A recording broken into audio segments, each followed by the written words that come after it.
আসসালামু আলাইকুম and welcome to Local Logic. So আজকের লেকচার ভিডিওতে আমি অ্যাকচুয়ালি আলোচনা করব ডেটা সায়েন্সের ডেটা প্রি প্রসেসিং নিয়ে। সো ডেটা প্রি প্রসেসিং কি, কেন আমরা ডেটা প্রি প্রসেসিং করি, আর ডেটা প্রি প্রসেসিং করার ফল কি, এটা না করলে কি সমস্যা হয়, এবং এটার বেশ কিছু টেকনিক সম্পর্কে আমরা জানবো।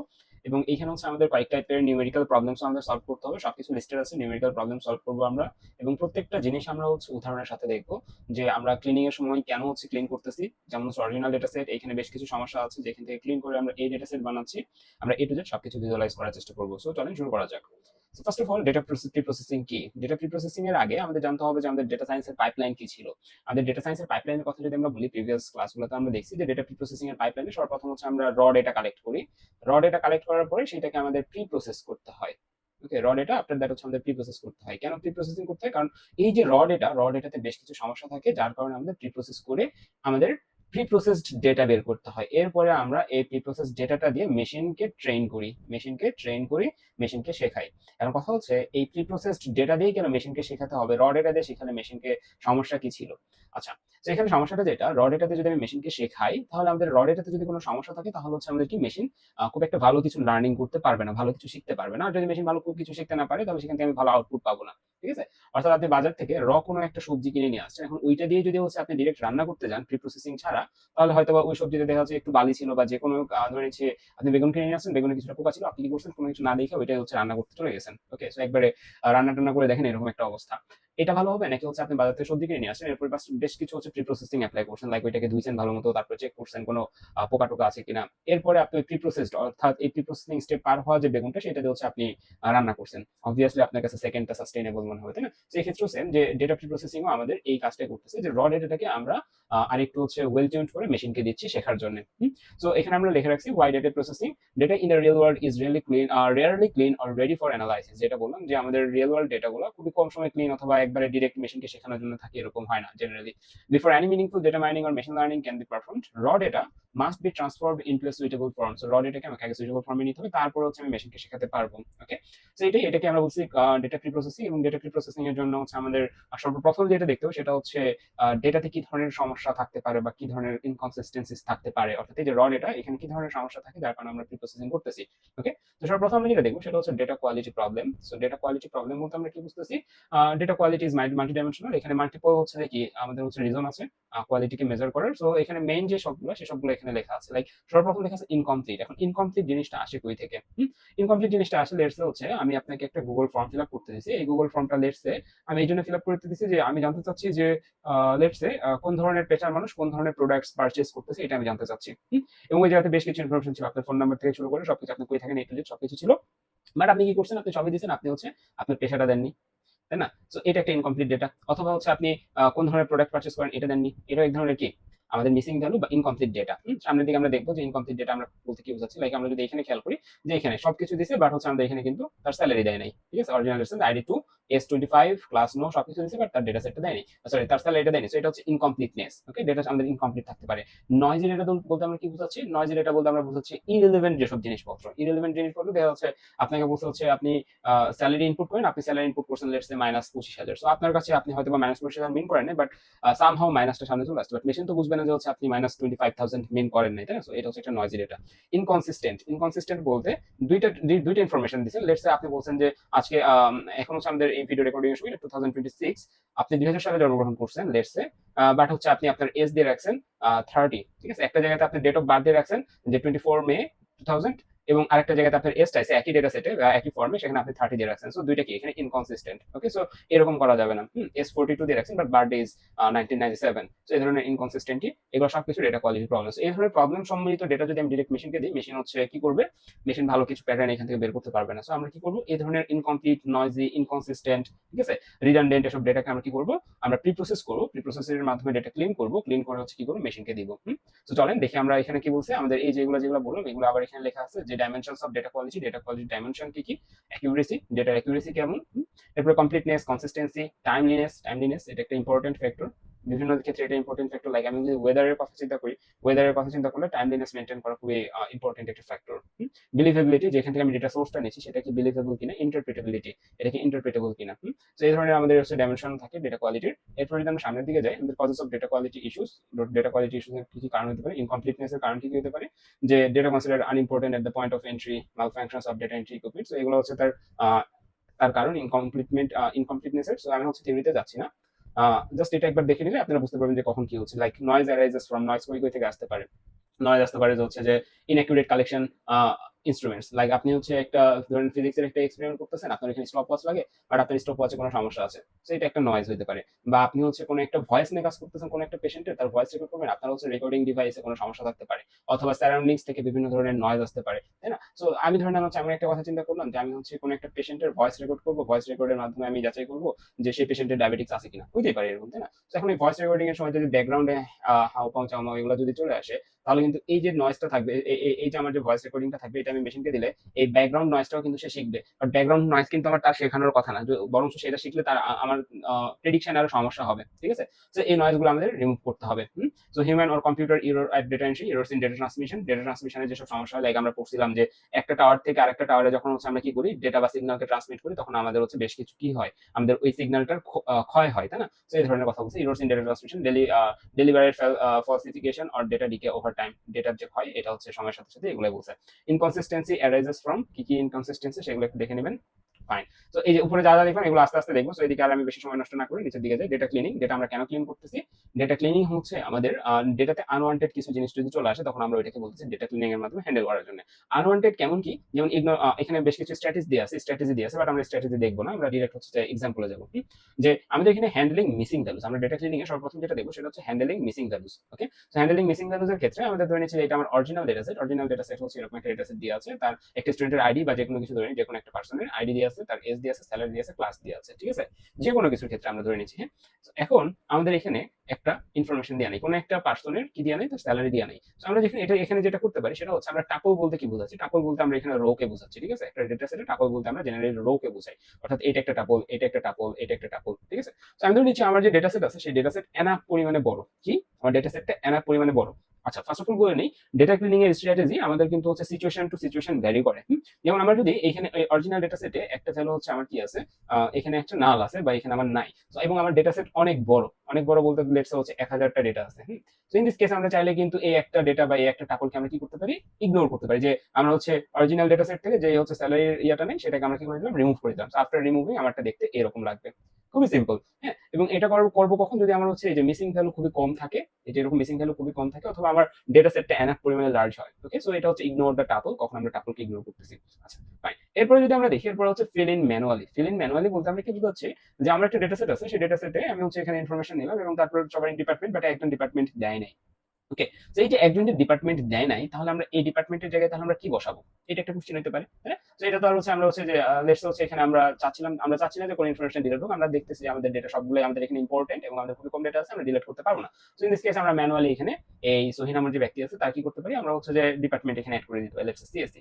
ওকে, সো এটা একটা হতে পারে যে ফিল ইন ম্যানুয়ালি, এটা একটা স্ট্র্যাটেজি আমরা মিসিং ভ্যালুকে হ্যান্ডেল করার। আরেকটা স্ট্র্যাটেজি কি, গ্লোবাল কনস্ট্যান্ট। গ্লোবাল কনস্ট্যান্ট বলতে আমরা কি বুঝাচ্ছি, লাইক এখানে লেখা আছে ঢাকা আইডি, ঢাকা মেইল, তারপর হচ্ছে আইডি টু চট্টগ্রাম, এখানে হচ্ছে নাল ভ্যালু, বাট মানে এখানে আমরা বলছি মিসিং ভ্যালু বা নাল ভ্যালু, মানে এখানে আমরা কি দিব, মেল দিব না ফিমেল দিব, তাই না? তো এই ক্ষেত্রে আমাদের এক্ষেত্রে বেটার সলিউশন কি, বেটার সলিউশন হচ্ছে গ্লোবাল কনস্ট্যান্ট, তারা এটাকে রিফিল করে দেয়, replace the missing value with one fixed value such as unknown.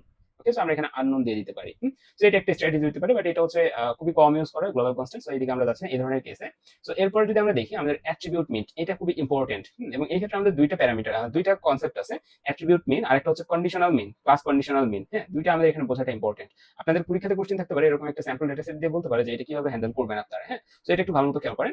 So replace missing numeric value with the mean of that column. So এখানে আইডি দিয়ে আছে এবং সেই স্টুডেন্টসগুলোর মার্কস দিয়ে আছে। সো আপনাকে বলছে যে এইখান থেকে এই যে একটা স্টুডেন্টের মার্কস দিয়ে যে নাই, এখানে যে তার ভ্যালু মিসিং বা নাল, তাহলে এটাকে আমরা কিভাবে এটাকে হ্যান্ডেল করব, ঠিক আছে? সো এই জায়গার পপুলার অ্যাপ্রোচ যেটা, সেটা হচ্ছে আমাদের এই যে মার্কস কলামটা আছে, এই মার্কস কলামের যেসব ভ্যালু আছে সব ভ্যালুগুলোকে হচ্ছে আমরা যোগ করে সংখ্যা দ্বারা ভাগ করবো, তো আমরা এখানে এভারেজটা বের করবো, এভারেজ বা মিনটা বের করবো, মিনটা দ্বারা আমরা এখানে রিপ্লেস করে দিব। তো এখানে এটা করা হয়েছে 70, 80 আর 90 সবগুলোকে যোগ করে 3 দ্বারা ভাগ করে যে ভ্যালুটা আছে 80, সেই ভ্যালু এখানে দিয়ে দিছে। তো এটা হচ্ছে অ্যাট্রিবিউট মিন, যেটা দ্বারা আমরা মিসিং ভ্যালুকে কি করতে পারি, হ্যান্ডেল করতে পারি, হুইচ ইজ ওকে। সো এটা আমাদের অরিজিনাল ডেটা সেট ছিল মিসিং ভ্যালু সহ, আর এটা হচ্ছে আমাদের মিসিং ভ্যালু ছাড়া আফটার মিন ফিলিং। Okay fine. এখন আসে হচ্ছে আমাদের ক্লাস কন্ডিশনাল মিন। কখন আমরা ক্লাস কন্ডিশনাল মিন ইউজ করবো? তো এই ডেটা সেটটা দেখেন, এই যে এতটুকু ডেটা সেটটা, এই ডেটা সেটে দেখেন study hours 2 fail, 3 fail, 8 pass, তারপর হচ্ছে এখানে নাল ভ্যালু পাস, 6 পাস। এখন কথা হচ্ছে যে ভাই অ্যাট্রিবিউট মিনের মতো আপনি বললেন যে এখানে নাল ভ্যালু আছে তাহলে সবগুলোকে যোগ করে হচ্ছে এখানে 5 দ্বারা ভাগ করে এখানে বসায় দিব, তাহলে হবে না?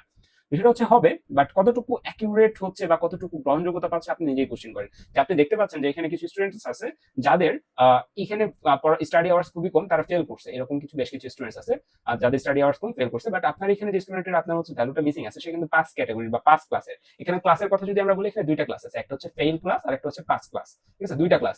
এই জন্য এটার নাম দিয়ে আছে ক্লাস কন্ডিশনাল মিন। এবং আপনার এখানে আপনাকে বুঝতে হবে যে এখানে স্টাডি আওয়ার্স এই ফেল ক্লাস এবং পাস ক্লাসের মধ্যে ভ্যারি করে।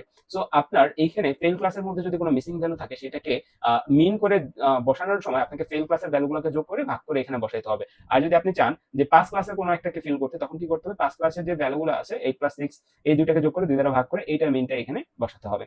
সেই জন্য আমরা এটাকে বলছি ক্লাস কন্ডিশনাল মিন। এই ধরনের একটা ডেটা সেট বলতে পারে যে এখানে which one of the following is the best suited for this data set, হতে পারে এরকম কোশ্চেন, তাই না? সো গেল, এরপর হচ্ছে আমরা এরকম একটা কোশ্চেন আমি একটু পরে দেখাচ্ছি কিভাবে একবারে শেষের দিকে অ্যাড করে দিবনি, সমস্যা নেই। ওকে, আফটার ক্লাস কন্ডিশনাল মিন ফিলিং এরকম একটা ডেটা সেট আপনারা পাবেন।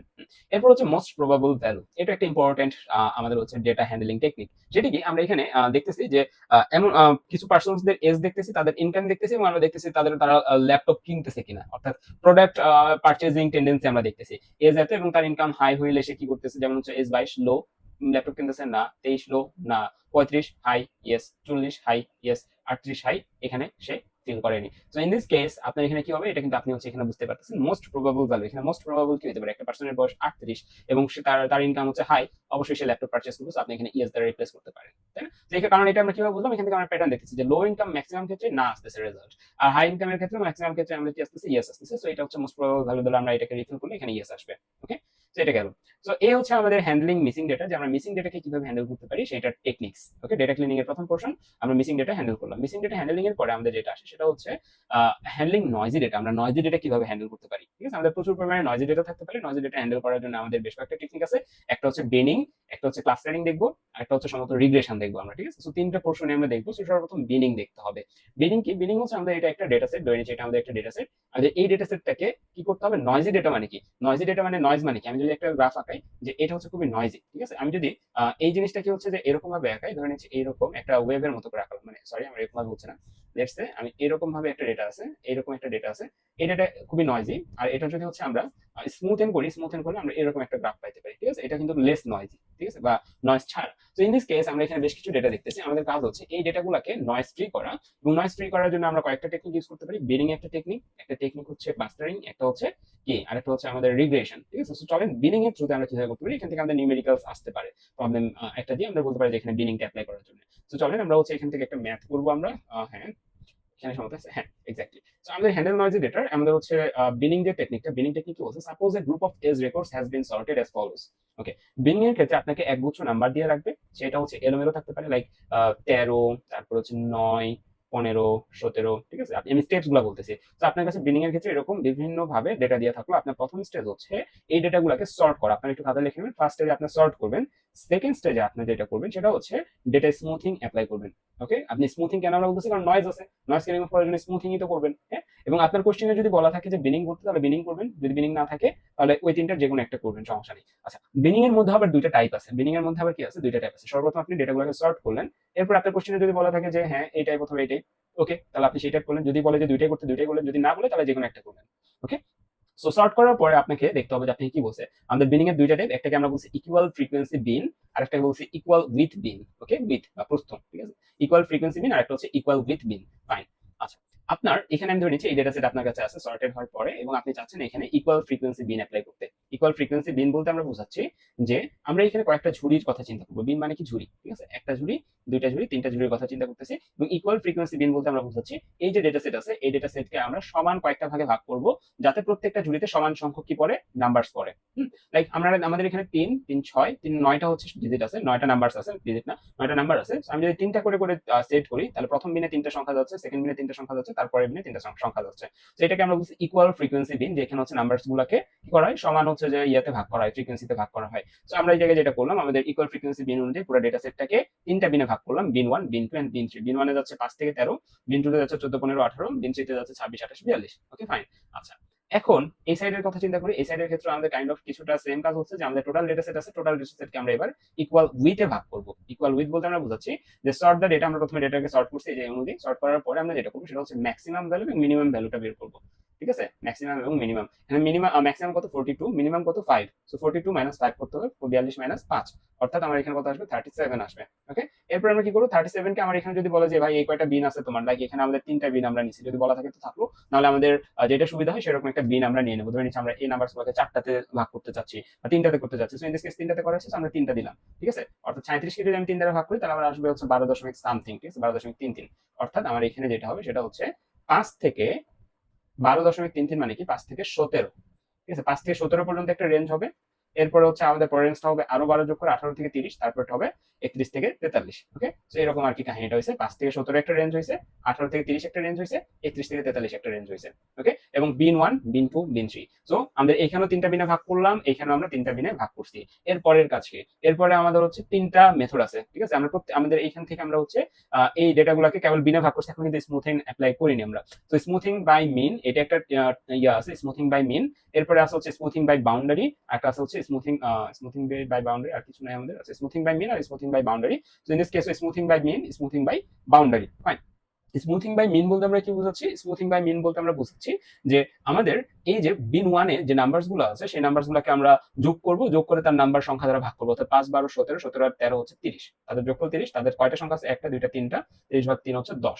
সো বিন 1 আমরা যেটা করব সকল সংখ্যাকে আমরা 10 দ্বারা রিপ্লেস করে দেব। স্মুথিং বাই মিনে বিন 1 হচ্ছে 10 10 10। বিন 2 এর ক্ষেত্রে 14 আর 15 29, 29 10 হচ্ছে 39 আর 8 47। 47 ভাগ 3 কত আসে? আমাদের 16 এর কাছাকাছি কিছু একটা আসে।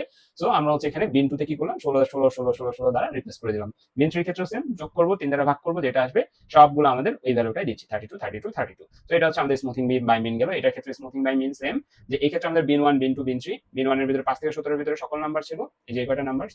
সো আমি যদি এটাকে স্মুথিং বাই মিন করি তাহলে সবগুলোকে যোগ করে 5 দ্বারা ভাগ করতে হবে। ভাগ করলে আমাদের এখানে 12 আসা হয়তো বা, তো এই জন্য বিন 1 এর সকল ডিজিট 12 হয়ে যাবে। বিন 18 এর ক্ষেত্রে সবগুলো যোগ করে 3 দ্বারা ভাগ, সবগুলো 24, এটার ক্ষেত্রে শুধুমাত্র 42 আছে, so 42। Okay, so smoothing by mean গেল। এরপরে আমাদের আসা হচ্ছে smoothing by boundary values. Smoothing by boundary value কি বলতেছে? বাউন্ডারিতে যে ভ্যালু আছে, ঠিক আছে, যেমন আমাদের এখানে বাউন্ডারি কি কি, বিন 1 এর ক্ষেত্রে যদি আমি স্মুথিং বাই বাউন্ডারি অ্যাপ্লাই করি, এখানে আমাদের বাউন্ডারি কি কি 5 আর 13, তাই না? সো 5 আর 13, সো 5 কে রাখবো আর 13 কে রাখবো। মাঝখানে কি আছে? মাঝখানে আছে হচ্ছে 12। এখন আমাকে দেখতে হবে এই 12টা কোনটার বেশি কাছাকাছি, 5 এর বেশি কাছে নাকি 13 এর বেশি কাছে। দেখতেছি 13 এর বেশি কাছে, সো 12 কেও আমরা 13 লিখবো। 5 13 13। ওকে, 5 13 13। বিন 2 এর ক্ষেত্রে কি? বিন 2 এর ক্ষেত্রে 14 15 18। ঠিক আছে, তার মানে এটার বাউন্ডারি ভ্যালু অ্যানালাইসিস কি হবে? 14 14 18, কারণ 15টা 14 বেশি কাছে, সো 14 14 18। ওকে, 26 28 42, তাহলে 26 26 42, 26 26 42। Okay fine. যদি এরকম হয় যে একটা মাঝখানের সংখ্যাটা প্রথমটা থেকে সেম দূরত্বে, সেকেন্ডটা থেকেও সেম দূরত্বে, সো যে কোনো একটা তখন দিলেই হচ্ছে, আমার কোনো সমস্যা নেই। আবার যদি এটার ক্ষেত্রে দেখি, এটার ক্ষেত্রে একটু ক্লিয়ার করি। বিন 1 এর ক্ষেত্রে, বিন 1 এর ক্ষেত্রে আমি যদি বাউন্ডারি অ্যানালাইসিস করি তাহলে আমাদের এখানে 5 আসবে আর সবার শেষে হচ্ছে 15 আসবে। মাঝখানে আমাদের 12 আছে, 12 বেশি কার কাছে? আমাদের 15 এর, আমাদের এখানে কত দিতে হবে? লেটস সে 12 না, এখানে আমি ধরে নিচ্ছি আমাদের এখানে লেটস সে 6 আছে, তাহলে আমাদের 6 কার বেশি কাছে? 6 বেশি কাছে হচ্ছে 5 এর, সো 5 দিলাম। এরপরে ধরে নিচ্ছি 12 আছে, 12 কার বেশি কাছে? 15, সো আমরা এখানে তখন কত দিব? 15 দিব। 13 15 14 15। ওকে, অর্থাৎ প্রত্যেকটা ভ্যালু যার যত বেশি কাছে সেটা দ্বারা রিপ্লেস হয়ে যাচ্ছে, nothing else. Okay fine. Okay, so আমরা হচ্ছে স্মুথিং বাই বাউন্ডারিটা শিখে ফেললাম। সো এই হচ্ছে আমাদের কি, হচ্ছে আমাদের বিনিং। বিনিং এর ক্ষেত্রে আমরা যেটা বললাম, সর্বপ্রথম সর্ট করব। সর্ট, সর্টের পরে আমরা দেখবো যে আমাদের ফ্রিকোয়েন্সি দিয়ে করতে বলছে নাকি হচ্ছে আমাদের উইথ দিয়ে বলছে, ইকুয়াল উইথ দিয়ে বলছে। যদি ফ্রিকোয়েন্সি বা উইথ, সেটা অনুযায়ী আমরা বিন গুলা করে নিব। দুইটাতে আমাদের বিন করতে হবে। বিনিং এর পরে আমরা হচ্ছে অ্যাকচুয়ালি অ্যাপ্লাই করব যে মিন দ্বারা হচ্ছে আমরা স্মুথিং করব নাকি হচ্ছে আমরা এটা কি বলে বাউন্ডারি দ্বারা হচ্ছে স্মুথিং করব। ওকে, সো আশা করি পাইপলাইনটা আমরা বুঝছি যে আমরা কিভাবে কাজটা করতে পারি। ফাইন। ওকে, এখন আমরা এখান থেকে আবার এখানে ব্যাক করি। হুম হুম। তো আমরা এখানে এক্সাম্পল দিয়ে আছে, এক্সাম্পলটা দেখে নেবেন, আশা করি জিনিসটা বুঝতে পারবেন। যে বিন 1, এই যে এখানে বিন 1 বিন 2 বিন 3 করে ভাগ করছে। ঠিক আছে, এটা হচ্ছে প্রথমটা মিনের জন্য করছে বিন ভাগ, তারপর এটা হচ্ছে বাউন্ডারির জন্য মিন ভাগ করছে। Okay fine. সো বিনিং গেল, আশা করি বিনিংটা আমরা বুঝতে পারছি। এরপর হচ্ছে আমাদের হচ্ছে রিগ্রেশন। আমরা কিন্তু হচ্ছে ডেটাকে রিগ্রেশনের থ্রুতে কি করতে পারি? স্মুথ করতে পারি। হ্যাঁ, data can be smooth by fitting the data into a regression function. Values that deviate far from the regression line may be treated as outliers. Linear regression fits the form y equal x plus b. Like হচ্ছে আপনার কাছে অনেকগুলো data আছে, সবগুলোকে ডেটাকে যদি আপনি plot করলেন, plot করে দেখলেন যে এরকম একটা কিছু একটা ইয়ে পাচ্ছেন, টেন্ডেন্সি পাচ্ছেন, আর দূরে দূরে বেশ কিছু ইয়ে আছে। সো আপনি যদি এটাকে হচ্ছে রিগ্রেশনের থ্রুতে এই নয়েজটাকে দূর করতে চান, তখন আপনি কি করতে হবে? এদিক দিয়ে একটা গ্রাফ টানতে হবে, তাই না? যে লেটস লেটস সে হচ্ছে আপনি বলছেন যে আপনার একটা ইউজারের বয়স কত এটা আপনি প্লট করছেন, সো ম্যাক্সিমাম হচ্ছে এখানে আসছে। তো আপনি যে ডেটাটা চালাচ্ছেন ধরেন হচ্ছে আপনি চাচ্ছেন একটা ইউনিভার্সিটি স্টুডেন্টের বয়স কত, সো এগুলো আসছে। সেই জায়গায় যদি এরকম দূরবর্তী কিছু আসে, সেগুলো অবশ্যই নয়েজ। নয়েজ বলতে আমরা এখানে আউটলিয়ার্স বোঝাচ্ছি, লাইক কেউ দিছে 200, সো 200 গুলা 200, 190, 150 সবাই এখানে থাকতে পারে। আবার কেউ দিছে হচ্ছে লেটস সে 5 বছর, 4 বছর, 3 বছর, 2 বছর, সেগুলো এখানে থাকলো। তো আপনার কি লাগবে? আপনার লাগবে হচ্ছে আপনি ইউনিভার্সিটি স্টুডেন্টের জন্য চাচ্ছেন, সো আপনার লাগবে এই রেখাটা, অর্থাৎ মাঝামাঝি আপনার 18 থেকে 25-30 বছর, right? So in this case আপনি এখানে যদি একটা রিগ্রেশন লাইন ফিট করেন তাহলে কিন্তু অটোমেটিকলি আপনার এই এক্সট্রিম ভ্যালু যেগুলো সেগুলো কিন্তু কি হয়ে যাচ্ছে, আপনার কাট হয়ে যাচ্ছে। So data can be smoothed by fitting the data into regression function. Values that deviate far, এগুলো থেকে যেগুলো বেশি দূরে থাকে, far from the regression line থেকে, may be treated as outliers. Okay, এগুলোকে আউটলেয়ার হিসেবে গণ্য করা হবে এবং সেগুলোকে কি করা হবে, স্মুথ করে ফেলা হবে। ওকে, সো এটা হচ্ছে রিগ্রেশনের থ্রুতে আপনি ডেটাকে স্মুথ করতে পারেন। ফাইন, এরপর আসছে ক্লাস্টারিং, সেম কথা, যে আপনার কাছে বেশ কিছু ইয়া দেওয়া হয়েছে, সেই অনুযায়ী হচ্ছে ধরে নেন আপনার বিভিন্ন ডেটাগুলো এইভাবে আছে, এবং সেগুলোতে ধরে নেন আবার বেশ কিছু হচ্ছে আনইউজুয়াল পয়েন্ট আছে। সো আপনি ওই আনইউজুয়াল পয়েন্ট গুলোকে বা ওই জেনারেলি আনইউজুয়াল পয়েন্ট গুলো তো আমাদের নয়েজ, তাই না? তো আপনি যদি ওই নয়েজ গুলোকে দূর করতে চান, ইন দিস কেস আপনাকে যেটা করতে হবে, এখানে ক্লাস্টারিং অ্যাপ্লাই করতে হবে। ক্লাস্টারিং অ্যাপ্লাই করলে আপনার সুবিধাটা কি, যে আপনি এখানে এক একটা ক্লাস্টার হয়ে গেলে এবং বাকি যেসব হচ্ছে ডেটাগুলো থাকলো বাইরে, সেগুলোকে হচ্ছে তখন আপনি আউটলায়ার হিসেবে গণ্য করতে পারবেন এবং ওগুলোকে আপনি রিমুভ করতে পারবেন ইজিলি। আপনার নয়েজ ক্লিনিং মানে কি, নয়েজ ডেটা হ্যান্ডেল করা মানে হচ্ছে আউটলায়ার গুলোকে কি করা, রিমুভ করা। সো আপনি এখানে করে ফেলতে পারতেছেন। সো এটাকে আমরা বলছি clustering. Clustering group similar values together, values that fall outside of cluster, যে কোনো ক্লাস্টারের বাইরে যেসব ভ্যালু থাকে, সো এগুলাকে আমরা বলছি may be flagged and removed as outliers. Like এখানে আমরা যদি বলি যে আমরা 3 ধরনের বয়সের মানুষ নিয়ে কাজ করতেছি, একটা হচ্ছে 18 থেকে 25, একটা হচ্ছে লেটস সে 30 থেকে 50, আর একটা হচ্ছে 60 থেকে 65। এবং এখানে যদি আমার আদার্স কিছু মানুষ আসে, তারা অবশ্যই আমাদের এসব গ্রুপের বা এসব ক্লাস্টারের বাইরে চলে যাবে। সো আমরা 3 ধরনের মানুষ নিয়ে কাজ করতে চাইলে অবশ্যই আমার 5 বছর বয়সী শিশুর বা আমার হচ্ছে 80 বয়সের কোনো বৃদ্ধ মানুষের ডেটা আমার দরকার নেই। আমি ক্লাস্টার যেগুলো রেডি করছি সেগুলোতে আমাদের ওয়ান্টেড ডেটাগুলাই থাকবে, বাইরে যারা থাকবে সবাই আমার জন্য নয়েজ, যেটা আমার দরকার নেই সেগুলো আমার জন্য নয়েজ, আমি তখন এগুলোকে রিমুভ করে দিতে পারবো ক্লাস্টারিং অ্যাপ্লাই এর পরে। ওকে, সো এটা হচ্ছে আমাদের এখানকার ক্লাস্টারিং এর সুবিধাটা। ওকে ফাইন, আমরা হচ্ছে মোটামুটি 2টা টেকনিক শিখলাম, একটা হচ্ছে হ্যান্ডলিং মিসিং ভ্যালু আর একটা হচ্ছে নয়েজি ডেটা কিভাবে আমরা হ্যান্ডেল করতে পারি। এবার দেখবো আমরা হচ্ছে handling inconsistent data. Inconsistent data আমরা কি বুঝতেছি দেখেন, inconsistencies are best resolved using external references or knowledge engineering tools that checks for violations of non constraints. Okay, so ভালো মতো খেয়াল করেন যে এইখানে আমরা সেম পার্সনটা ডিফারেন্ট বার্থ ডেট দিছি, সো এটা একটা ইনকনসিস্টেন্সি অ্যারাইজ করছে না, যে কোনটাকে আমি অ্যাক্সেস করব, 12 জানুয়ারি 2002 নাকি 21 জানুয়ারি 2002। হ্যাঁ, সো এটা হচ্ছে আমাদের এখানকার একটা ডেটা ইনকনসিস্টেন্সি। এরপর বলছি age and birth year do not match, এটা একটা ইনকনসিস্টেন্সি। ইনকনসিস্টেন্সি মানে কি, ইনকনসিস্টেন্সি মানে যেখানে কনসিস্টেন্সি নাই। আচ্ছা, খুবই হচ্ছে মানে একটা সংখ্যা হয়ে গেল। সো এটা হচ্ছে ইয়ে করেন। আচ্ছা, so age and birth year do not match, so এখানে হচ্ছে লেটস সে একটা পার্সনের নাম সোহি, সো তার এজ দিয়েছে 20 বাট তার বার্থ ইয়ার দিয়েছে 1995, সো এটা একটা ডেটা ইনকনসিস্টেন্সি। এরপর স্টুডেন্ট লেখা আছে স্যাড এআই, মার্কস পাইছে 82, সো হি ডিবিএমএস মার্কস পাইছে 115, সো এটা আপনার কাছে কি মনে হচ্ছে, এটা একটা ইনকনসিস্টেন্সি। ওকে, সো এরকম ইনকনসিস্টেন্সি আমাদের কি করতে হয়, রিমুভ করতে হয়। এবং এই ক্ষেত্রে বেটার যে অ্যাপ্রোচটা তারা বলছে যে inconsistencies are best resolved using external reference দ্বারা এগুলোকে হ্যান্ডেল করা হয় বেশিরভাগ সময়, আর knowledge engineering tools that checks for violations of non constraints. In most cases manual intervention is required, so এইগুলোর ক্ষেত্রে ম্যানুয়ালি ইন্টারভেনশন দরকার হয় মানুষের। ঠিক আছে, তো আশা করি জিনিসটা আমরা বুঝতে পারছি, হ্যান্ডলিং ইনকনসিস্টেন্ট ডেটা। তো এখানে হচ্ছে আমাদের বেশ কিছু হচ্ছে এক্সাম্পল দিয়ে আছে, সো আপনারা হয়তো পারবেন। যেমন এখানে কি বলছে, a hospital patient database has 10,000 records, the blood pressure column has 800 missing values, 800 missing values আছে। The diagnosis column has 200 records where the value is blank. Okay, the S column occasionally shows values like -5 or 200. ঠিক আছে, so কোনটা কোন সমস্যা বলেন তো। So এখানে হচ্ছে আমাদের the pressure column has 800 missing value, এখানে মিসিং ভ্যালু আছে, তাই না? আমাদের প্রথমে কি বলছে, which strategies would you use to fill the missing blood pressure value and why? Missing blood pressure ভ্যালুকে ফিলিং করার জন্য আমরা কি করব, লাইক একটা পেশেন্ট দিয়ে আছে, তার মিসিং ব্লাড প্রেশার এটা দিয়ে আছে, তো এখানে আমরা কোন স্ট্র্যাটেজি অ্যাপ্লাই করব? এখানে কি আমরা ম্যানুয়ালি বসাবো, নাকি ওইটাকে রিমুভ করে দিব ওই টাকুলটাকে, নাকি হচ্ছে আমরা এখানে ক্লাস কন্ডিশন মিন বসাবো, নাকি বেস্ট প্রবাবল ভ্যালু বসাবো? আমাদের এখানে আমরা এখন চলেন এটাকে ডিসকাস করি। এখানে ব্লাড প্রেশার কলাম আছে 800, সো হিউজ নাম্বার আছে, সো আমি যদি তাদেরকে রিমুভ করে দিই আমার ডেটা সেট থেকে অনেকখানি ডেটা চলে যাচ্ছে, সো প্রথমটা বাদ, আমরা 800 ডেটাকে রিমুভ করবো না। ফাইন, সেকেন্ড স্ট্র্যাটেজি কি ছিল, best probable value. Best probable value কি ছিল, আমরা একটু আগে দেখে আসছি যে কারো যার হচ্ছে স্যালারি কম সে ল্যাপটপ কিনতেছে না, স্যালারি বেশি ল্যাপটপ কিনতেছে। ইন দিস কেস কারো একজনের স্যালারি বেশি বাট ল্যাপটপ কিনতেছে নাকি ভার্ডিক্ট দিয়েছিল না, সো আমরা এখানে বলছি যে সে কিনতেছে, ওটা ছিল বেস্ট প্রবাবল ভ্যালু। বাট এই ক্ষেত্রে কি আপনি সেটা করতে পারেন? আচ্ছা, হচ্ছে না, কারণ ব্লাড প্রেশারটাকে আপনি এভাবে হ্যান্ডেল করতে পারেন না। সো আপনি এটাকে কি করবেন, আপনি এখানে কি মিন অ্যাপ্লাই করবেন? অ্যান্সার হচ্ছে না, কারণ আপনার হসপিটালের পেশেন্ট ডেটাবেজে এরকম মাল্টিপল টাইপের পেশেন্ট থাকতে পারে, যাদের দেখা যাচ্ছে একটা স্পেসিফিক রোগের কারণে আমাদের ব্লাড প্রেশারটা অনেক বেশি থাকে, আবার স্পেসিফিক কিছু রোগের কারণে ব্লাড প্রেশার অনেক হাই থাকে, তাই না? সো এটা আপনি একবার পুরো কলামের মিন দিয়ে আপনি ব্লাড প্রেশার গুলোকে ফিল আপ করতে পারেন না। এক্ষেত্রে বেস্ট প্রবাবল আপনার বেস্ট ওয়ে যেটা সেটা হচ্ছে যে আপনার যে 800 পেশেন্টের ডেটাটা মিসিং তাদের ডেটাটাকে ফিল আপ করার জন্য, তাদের ওই স্পেসিফিক পোর্শনটাকে ফিল আপ করার জন্য আপনি যেটা করতে পারেন, তাদের রোগ কি বা তাদের ডিজিজটা আগে দেখেন, তাদের ডিজিজ কি। দেখতেছেন যে এখান থেকে 100 জন পেশেন্টের হচ্ছে লেটস সে 100 জন পেশেন্টের হার্টের সমস্যা।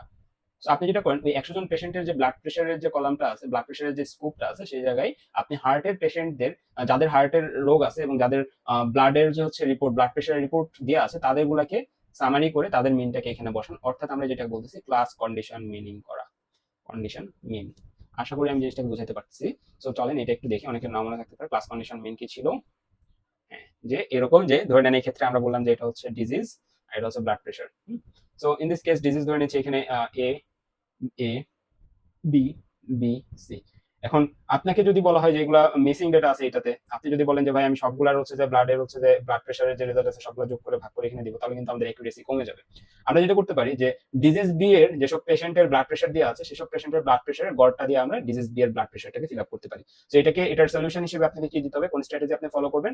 অবভিয়াসলি আপনি এখানে ইউজ করবেন হচ্ছে group patients by diagnosis category, diagnosis category দ্বারা গ্রুপ করবেন and fill blood pressure with the group mean, অর্থাৎ এখানে ক্লাস কন্ডিশন মিন আপনি এখানে ইউজ করতেছেন। ওকে, আশা করি জিনিসটা বুঝতে পারছি। This is better than the global mean because BP varies significantly by diagnosis type. আপনি পুরো কলামের আপনি হচ্ছে ইয়া করবেন তাহলে কিন্তু হবে না এখানে। হ্যাঁ, how would you handle the missing diagnosis values? আপনি কিভাবে মিসিং ডায়াগনোসিস ভ্যালুকে হ্যান্ডেল করবেন, এটা একটা কোশ্চেন, তাই না? যে ডায়াগনোসিস ভ্যালু কি কি আছে, আমাদের diagnosis column has 200 records but the value is blank.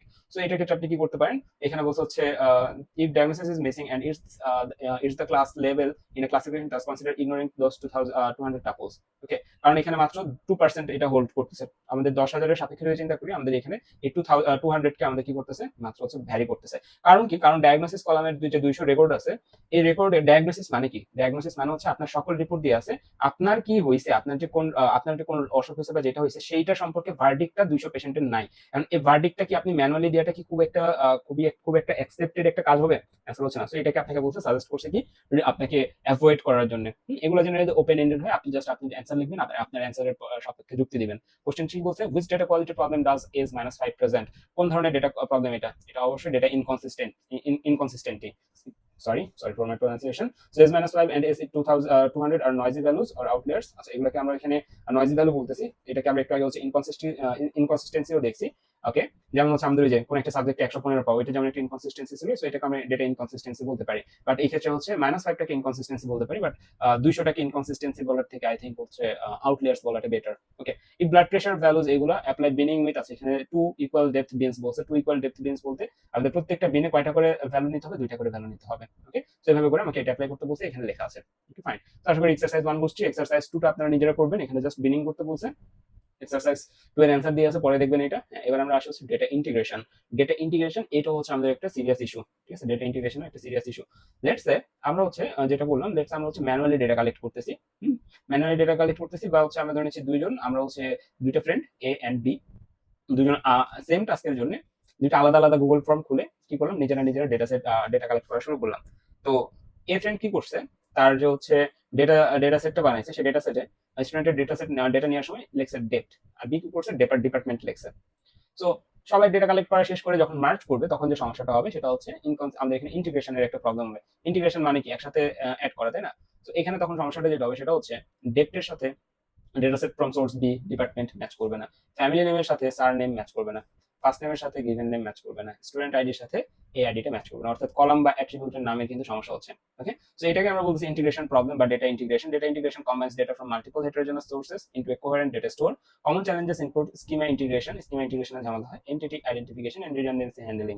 Okay, so এই ধরনের সমস্যাকে হ্যান্ডেল করা হয়েছে কি আমাদের এন্টিটি আইডেন্টিফিকেশনের মাধ্যমে, এবং এটা ম্যানুয়ালি করা হয়। লাইক আমরা বুঝতে পারতেছি এখানে স্টুডেন্ট আইডি আর এ আইডি সেম, ফার্স্ট নেম এটা সেম, ফ্যামিলি নেম এটা সেম, ডেটা ডিপার্টমেন্ট সেম। তো দুইটাকে মার্জ করে তখন আমরা হচ্ছে এই ডেটা সেটটা বানাচ্ছি। ওকে, সরি।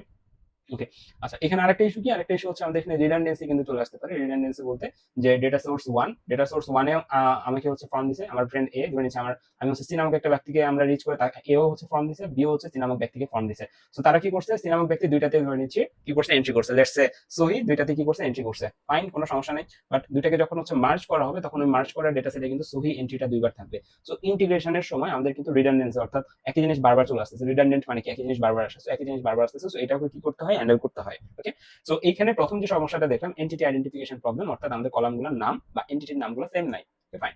এরপর আসা হচ্ছে সেমান্টিক হেটারোজেনিটি। এখানে কি বলছে, this happens when the same type of data is stored in different units, formats or representations. Like আমি জিজ্ঞেস করলাম আপনার হাইট কত, আপনি বললেন 175 সেন্টিমিটার। মানে আমি একটা ফর্ম সার্চছি, একটাই ফর্ম সার্চছি, আপনার হাইট চাইছি, আপনি লিখছেন 175 সেন্টিমিটার, আরেকজন দিচ্ছে হচ্ছে 1.7 সেন্টিমিটার 7 মিটার, আরেকজন দিচ্ছে মিলিমিটারে। ঠিক আছে, তো এখানে কিন্তু আমাদের কি আসতেছে, আমাদের এখানে সমস্যা হচ্ছে যেটা, সেটাকে আমরা বলছি সিমেন্টিক হেটেরোজেনিটি। ওকে, যেখানে আমাদের ডিফারেন্ট ইউনিটস, ফরম্যাটস আর রিপ্রেজেন্টেশনের ডেটাগুলোকে স্টোর করা আছে, like data source from A, data source from B, নাম ডিফারেন্ট হইলো, অর্থাৎ ব্যক্তিগুলো ডিফারেন্ট হইলো, কিছু ব্যক্তির আমরা দেখতেছি সেন্টিমিটারে ডেটা দিয়ে আছে, আবার কিছু কিছু মিটারে দিয়ে আছে। সো ইন্টিগ্রেটেড ডেটা সেট কি হবে, ইন্টিগ্রেটেড ডেটা সেটটা আমাদের হয় সেন্টিমিটার থাকতে হবে অথবা মিটার থাকতে হবে। সো ইন দিস কেস তারা সেন্টিমিটার নিচ্ছে, সো এটা হচ্ছে আমাদের এখানকার ইন্টিগ্রেটেড ডেটা সেট। এই যে সমস্যা, এটাকে আমরা বলছি সেমেন্টিক হেটেরোজেনিটি। ফাইন। এরপরে আসা হচ্ছে রিডান্ডেন্সি। রিডান্ডেন্সি আমরা কিভাবে হ্যান্ডেল করতে পারি, এই যে লাইক এখানে ছিল যে আমরা এইখানেও এই বান্দা পূরণ করছে, এখানে এই বান্দা পূরণ করছে, ইন্টিগ্রেট করার পরে কিন্তু আমাদের এই বান্দার নাম দুইটা চলে আসবে, তাই না? সো এটাকে আমরা বলছি হ্যান্ডেলিং রিডান্ডেন্সি। আমরা রিডান্ডেন্সি কিভাবে হ্যান্ডেল করব, তো সর্বপ্রথম অবজেক্ট আইডেন্টিফিকেশন। অবজেক্ট বলতে এখানে কি, প্রত্যেকটা এন্ট্রি আমার এখানে এক একটা অবজেক্ট। সো এটা একটা অবজেক্ট, এটা একটা অবজেক্ট। আমি যদি অবজেক্ট ডিটেক্ট করতে পারি যে দুইটা ডেটা সেটে সেম অবজেক্ট আছে, তাহলে তো পুরো গেল, তাই না? সো ইন দিস কেস আমরা যেটা বলতেছি, same attribute may have different names in different database. Derivable data, derivable data বলতে আমরা যেটা বুঝাচ্ছি, লেটস সে আপনার ডেটা সেটে লেখা আছে ডেট অফ বার্থ, আপনার আলাদা করে এজ কলামটার জন্য ডেটা চাওয়া ঠিক হবে না, কারণ ডেট অফ বার্থ দেওয়া থাকলে আপনি চাইলে ক্যালকুলেট করে এজ বের করে রাখতে পারবেন, বাট ডেট অফ বার্থও চাইছেন, এজও চাইছেন, তখন দেখা যাচ্ছে এজ একটা দিচ্ছে, ডেট অফ বার্থ আর একটা দিচ্ছে। সো এটা একটা derivable data, one attribute may be derivable from another. Duplicate tuples, duplicate tuples যেটা বললাম যে দুইটা নাম একই সাথে থাকতেছে, সো এটাও রিডান্ডেন্সি। এটা আমাদের হচ্ছে যে কি ইন্টিগ্রেটেড ডেটা সেটে থাকে রিডান্ডেন্সি, রিডান্ডেন্ট অ্যাট্রিবিউট, দুইটা অ্যাট্রিবিউট থাকতে পারে। সো এই ধরনের সমস্যা হচ্ছে আমাদের রিডান্ডেন্সিতে আসে, এবং এটাকে আমরা কিভাবে রিসলভ করি। ওকে, আচ্ছা, সেটার জন্য আমাদের হচ্ছে আমাদের আচ্ছা এটার জন্য আমাদের আচ্ছা এই পোর্শনটা আমাদের এখান থেকে মিসিং হয়ে গেছে, একটা পোর্শন ছিল। আচ্ছা চলেন, পোর্শনটার নাম হচ্ছে আমি একটু পরে, আমি যখন পিডিএফটা দিব এখানে হচ্ছে আমি এডিট করে দেবো, সমস্যা নেই। সো রাইট নাও আমরা দেখি যে আমাদের দুইটা ভেরিয়েবলের ভিতরে আমরা দেখবো যে কোনটার পার্টিসিপেশন কেমন। লাইক আমরা এখানে কয়েকটা হচ্ছে ম্যাথমেটিক্যাল প্রবলেম করবো, একটা হচ্ছে টি স্কোয়ার টেস্ট থেকে, একটা পিয়ারসন কোরিলেশন থেকে, একটা কোভ্যারিয়েন্স থেকে, এবং আমরা দেখবো যে কোনটা কি প্রকাশ করতেছে। লাইক টি স্কোয়ার টেস্টের কথা যদি বলি, টি স্কোয়ার টেস্ট হচ্ছে আমাদের ক্যাটাগরিক্যাল ভ্যালুর ভিতরে যে ক্যাটাগরিক্যাল ভেরিয়েবল আছে, সেই ভেরিয়েবলের ভিতরে অ্যাসোসিয়েশন চেক করে। অ্যাসোসিয়েশন বলতে আমরা বুঝাচ্ছি, লেটস সে আমি বললাম যে যেসব বান্দা হচ্ছে লেটস সে দাবা খেলা পছন্দ করে, তারা সায়েন্স ফিকশন মুভিও পছন্দ করে। এই যে আমি একটা কথা বললাম মুখ দিয়ে, ঠিক আছে, তো এটার মধ্যে কতটা সত্যতা আছে বা কতটা এটা অ্যাকসেপ্টেড, এটার অ্যাকসেপ্টেন্স রেট কেমন, এটা ক্যালকুলেট করে। অথবা এরকমও হইতে পারে, শুধুমাত্র এরকমই তা না, লেটস আমি বললাম যে একটা এলাকাতে হসপিটাল আছে এক্স সংখ্যক, বা ধরে নিচ্ছি একটা এলাকাতে ধরে নিচ্ছি যে পরিমাণে হসপিটাল আছে, কয়েকটা এলাকার সামারি আপনাকে দিয়ে আছে, এবং বলা আছে যে হ্যাঁ এই এলাকাতে 10টা হসপিটাল আছে, এবং এই এলাকাতে চোরের সংখ্যা হচ্ছে 100। হ্যাঁ, আবার বলা আছে এ এরিয়ার বলছি, বি এরিয়াতে হসপিটাল আছে 5টা, ওই এরিয়াতে চোরের সংখ্যা 40। সি এরিয়ার কথা যদি বলি, এরিয়াতে হসপিটাল আছে 20টা, চোর সংখ্যা হচ্ছে 200। হ্যাঁ, তো এখন আপনাকে বলছে এটার উপর টি স্কোয়ার টেস্ট করতে, এবং আপনি দেখতেছেন এখান থেকে টি স্কোয়ারের ভ্যালু অনেক হাই আসতেছে। তার মানে কি, হসপিটাল থাকার সাথে এই আমাদের চোরের সংখ্যা কি ম্যাটার করে? অ্যান্সার হচ্ছে না, ডিরেক্টলি ম্যাটার করে না, বাট ইনডিরেক্টলি তো ম্যাটার করে। হসপিটাল বেশি কেন থাকে, কারণ ওই এরিয়ার পপুলেশন বেশি, রাইট? সো এখানে থার্ড একটা প্যারামিটার তখন পপুলেশন আসতেছে, ঠিক আছে? পপুলেশনের যত পপুলেশন হবে অবভিয়াসলি সেখানে চোরের সংখ্যা বেশি হবে, যত পপুলেশন হবে সেখানে অবশ্যই কি আপনার হসপিটাল সংখ্যা বেশি হবে। সো ইনডিরেক্টলি তারা কিন্তু কানেক্টেড। সো এই ধরনের রিলেশন বোঝানোর জন্য মূলত আমরা এই মেজার্স গুলাকে ইউজ করে থাকি। চলেন এগুলো আমরা আস্তে আস্তে একটা একটা করে ইন্টারপ্রেট করা শুরু করি। সো আমাদের এখানে টি স্কোয়ার টেস্ট আমরা যেটা করি সেটা হচ্ছে দুটো ক্যাটাগরিক্যাল ভ্যারিয়েবলের ভিতরে হচ্ছে আমরা অ্যাসোসিয়েশন বের করার চেষ্টা করি। যদি হচ্ছে আমরা টি স্কোয়ার টেস্টের যে রেজাল্টটা এটা যদি বেশি হয় অনেক, সো ইন দিস কেস তারা হচ্ছে খুবই অ্যাসোসিয়েটেড, একটা আরেকটার সাথে কানেক্টেড, ডিপেন্ডেন্ট টাইপের। আর যদি হচ্ছে তাদের কম হয় তাহলে হচ্ছে তারা ইন্ডিপেন্ডেন্ট, একটা আরেকটার উপর খুব একটা ডিপেন্ডেন্ট না। ওকে, সো যেমন হচ্ছে আমরা লেটস সে বললাম যে দুইটা ক্যাটাগরি বলুন, দুইটা ক্যাটাগরি রিলেটেড কিনা, একটু আগে যে এক্সাম্পলটা দিলাম হসপিটাল আর চোরের, সো এরকম আর কি বিষয়টা। সো আমরা একটা প্রবলেম সলভ করলে জিনিসটা আরো আমাদের হচ্ছে ভিজুয়ালাইজ করতে সুবিধা হবে, এবং একটা প্র্যাকটিস প্রবলেমও দেওয়া থাকবে। এন্ড এক্সাম্পলে বলা আছে লাইক জেন্ডার, কোন একটা মানুষের জেন্ডার দিয়ে আছে একটা ডেটা সেটে, এবং তার প্রোডাক্ট চয়েস, সে কি ধরনের প্রোডাক্ট চয়েস করে, এই দুইটা ডেটা দিয়ে আছে। তো আমাকে প্রেডিক্ট করতে হবে যে তাদের ভিতরে অ্যাসোসিয়েশন কেমন, ঠিক আছে? যদি আমরা এখানে এখন টি স্কোয়ার টেস্ট যদি অ্যাপ্লাই করি, তাহলে আমাদের যেটা হবে জেন্ডারও ক্যাটাগরিক্যাল ভ্যালু, আমাদের প্রোডাক্ট চয়েসও কিন্তু ক্যাটাগরিক্যাল ভ্যালু। হ্যাঁ, তো আমরা এখানে যেটা করতেছি নমিনাল আর ক্যাটাগরিক্যাল ডেটার উপরে কাজ করতেছি। সো আমরা দুইটা ক্যাটাগরিক্যাল ভ্যালুর উপরে আমরা জানতে চাচ্ছি তাদের অ্যাসোসিয়েশন কেমন। যদি আমরা টি স্কোয়ার টেস্ট করি, আমাদের যদি ভ্যালুটা অনেক হাই হয়, তাহলে আমরা বলবো যে তারা একটা আরেকটার সাথে অ্যাসোসিয়েটেড বা কানেক্টেড। ওকে, সো এইটাই আমাদের এখানকার মেইন পারপাস। সো এখানে যদি আমরা দেখি যে আমাদের এখানে বলা আছে যে আমাদের ডেটা সেট দেওয়া থাকে হচ্ছে দুইটা মূলত, এবং ডেটা সেট রিপ্রেজেন্টেশন দুইভাবে হতে পারে আমাদের এই ধরনের প্রবলেমের ক্ষেত্রে, ঠিক আছে? তো সর্বপ্রথম যেটা দেওয়া সেটা হচ্ছে একটা অবজার্ভ ডেটা টেবিল দেওয়া আছে, একটা এক্সপেক্টেড ডেটা টেবিল দেওয়া আছে। ওকে, যেমন আমাদের জেন্ডার দেওয়া আছে, মোবাইল ফোন কেনার ইয়ে দেওয়া আছে, কোয়ান্টিটি দিয়ে আছে, ল্যাপটপ কেনার কোয়ান্টিটি এবং টোটাল দিয়ে আছে। ওকে, এবং এক্সপেক্টেডে সে তারা এক্সপেক্ট করছিল যে মেল আমাদের ফোন কিনবে হচ্ছে 30টা, ল্যাপটপ কিনবে 20টা, ফিমেল 20 30 30 20, এটা ছিল তাদের এক্সপেক্টেড। সো এখান থেকে আমাকে এখন আমাদের এখান থেকে এখন জি স্কোয়ার ভ্যালু বের করতে হবে। জি স্কোয়ার ভ্যালুর সাহায্যে আমাকে বের করতে হবে যে মোবাইল আর ল্যাপটপের মধ্যে যে ইয়াটা সেটা, ঠিক আছে। তো এটা আমরা কিভাবে করতে পারি আমরা দেখতেছি। তার আগে আমরা যেটা করবো সেটা হচ্ছে এখানকার একটা রিপ্রেজেন্টেশন তো হচ্ছে এরকম যে দুইটা টেবিল দেওয়া থাকতে পারে, একটা রিপ্রেজেন্টেশন হচ্ছে এরকম যে টু অ্যাট্রিবিউটস স্টাডি আওয়ার্স আর এক্সাম। স্টাডি আওয়ার্স এবং এক্সামের মধ্যে আমরা জানতে চাচ্ছি দুইটা অ্যাট্রিবিউটের মধ্যে কেমন রিলেশনশিপ বা দুইটা ক্যাটাগরিজ এর মধ্যে রিলেশনশিপটা জানতে চাচ্ছি। তো এখানে হচ্ছে স্কোরস ফর 5 স্টুডেন্টস দিয়ে আছে 250 465 576 80 890 এগুলো দিয়ে আছে। আমাকে এখানে বলতে হবে কি, আচ্ছা এখানে কোভেরিয়েন্স, আচ্ছা আচ্ছা would chi square or Pearson correlation be more appropriate here and why? Okay, so এটা একটু পরে আমরা দেখতেছি যখন আমরা chi square and chi square শেষ করব পিয়ারসন আর হচ্ছে যে আমরা যখন কোরিলেশন অ্যাপ্লাই করব, কোভেরিয়েন্স অ্যাপ্লাই করব তখন এটা দেখতেছি।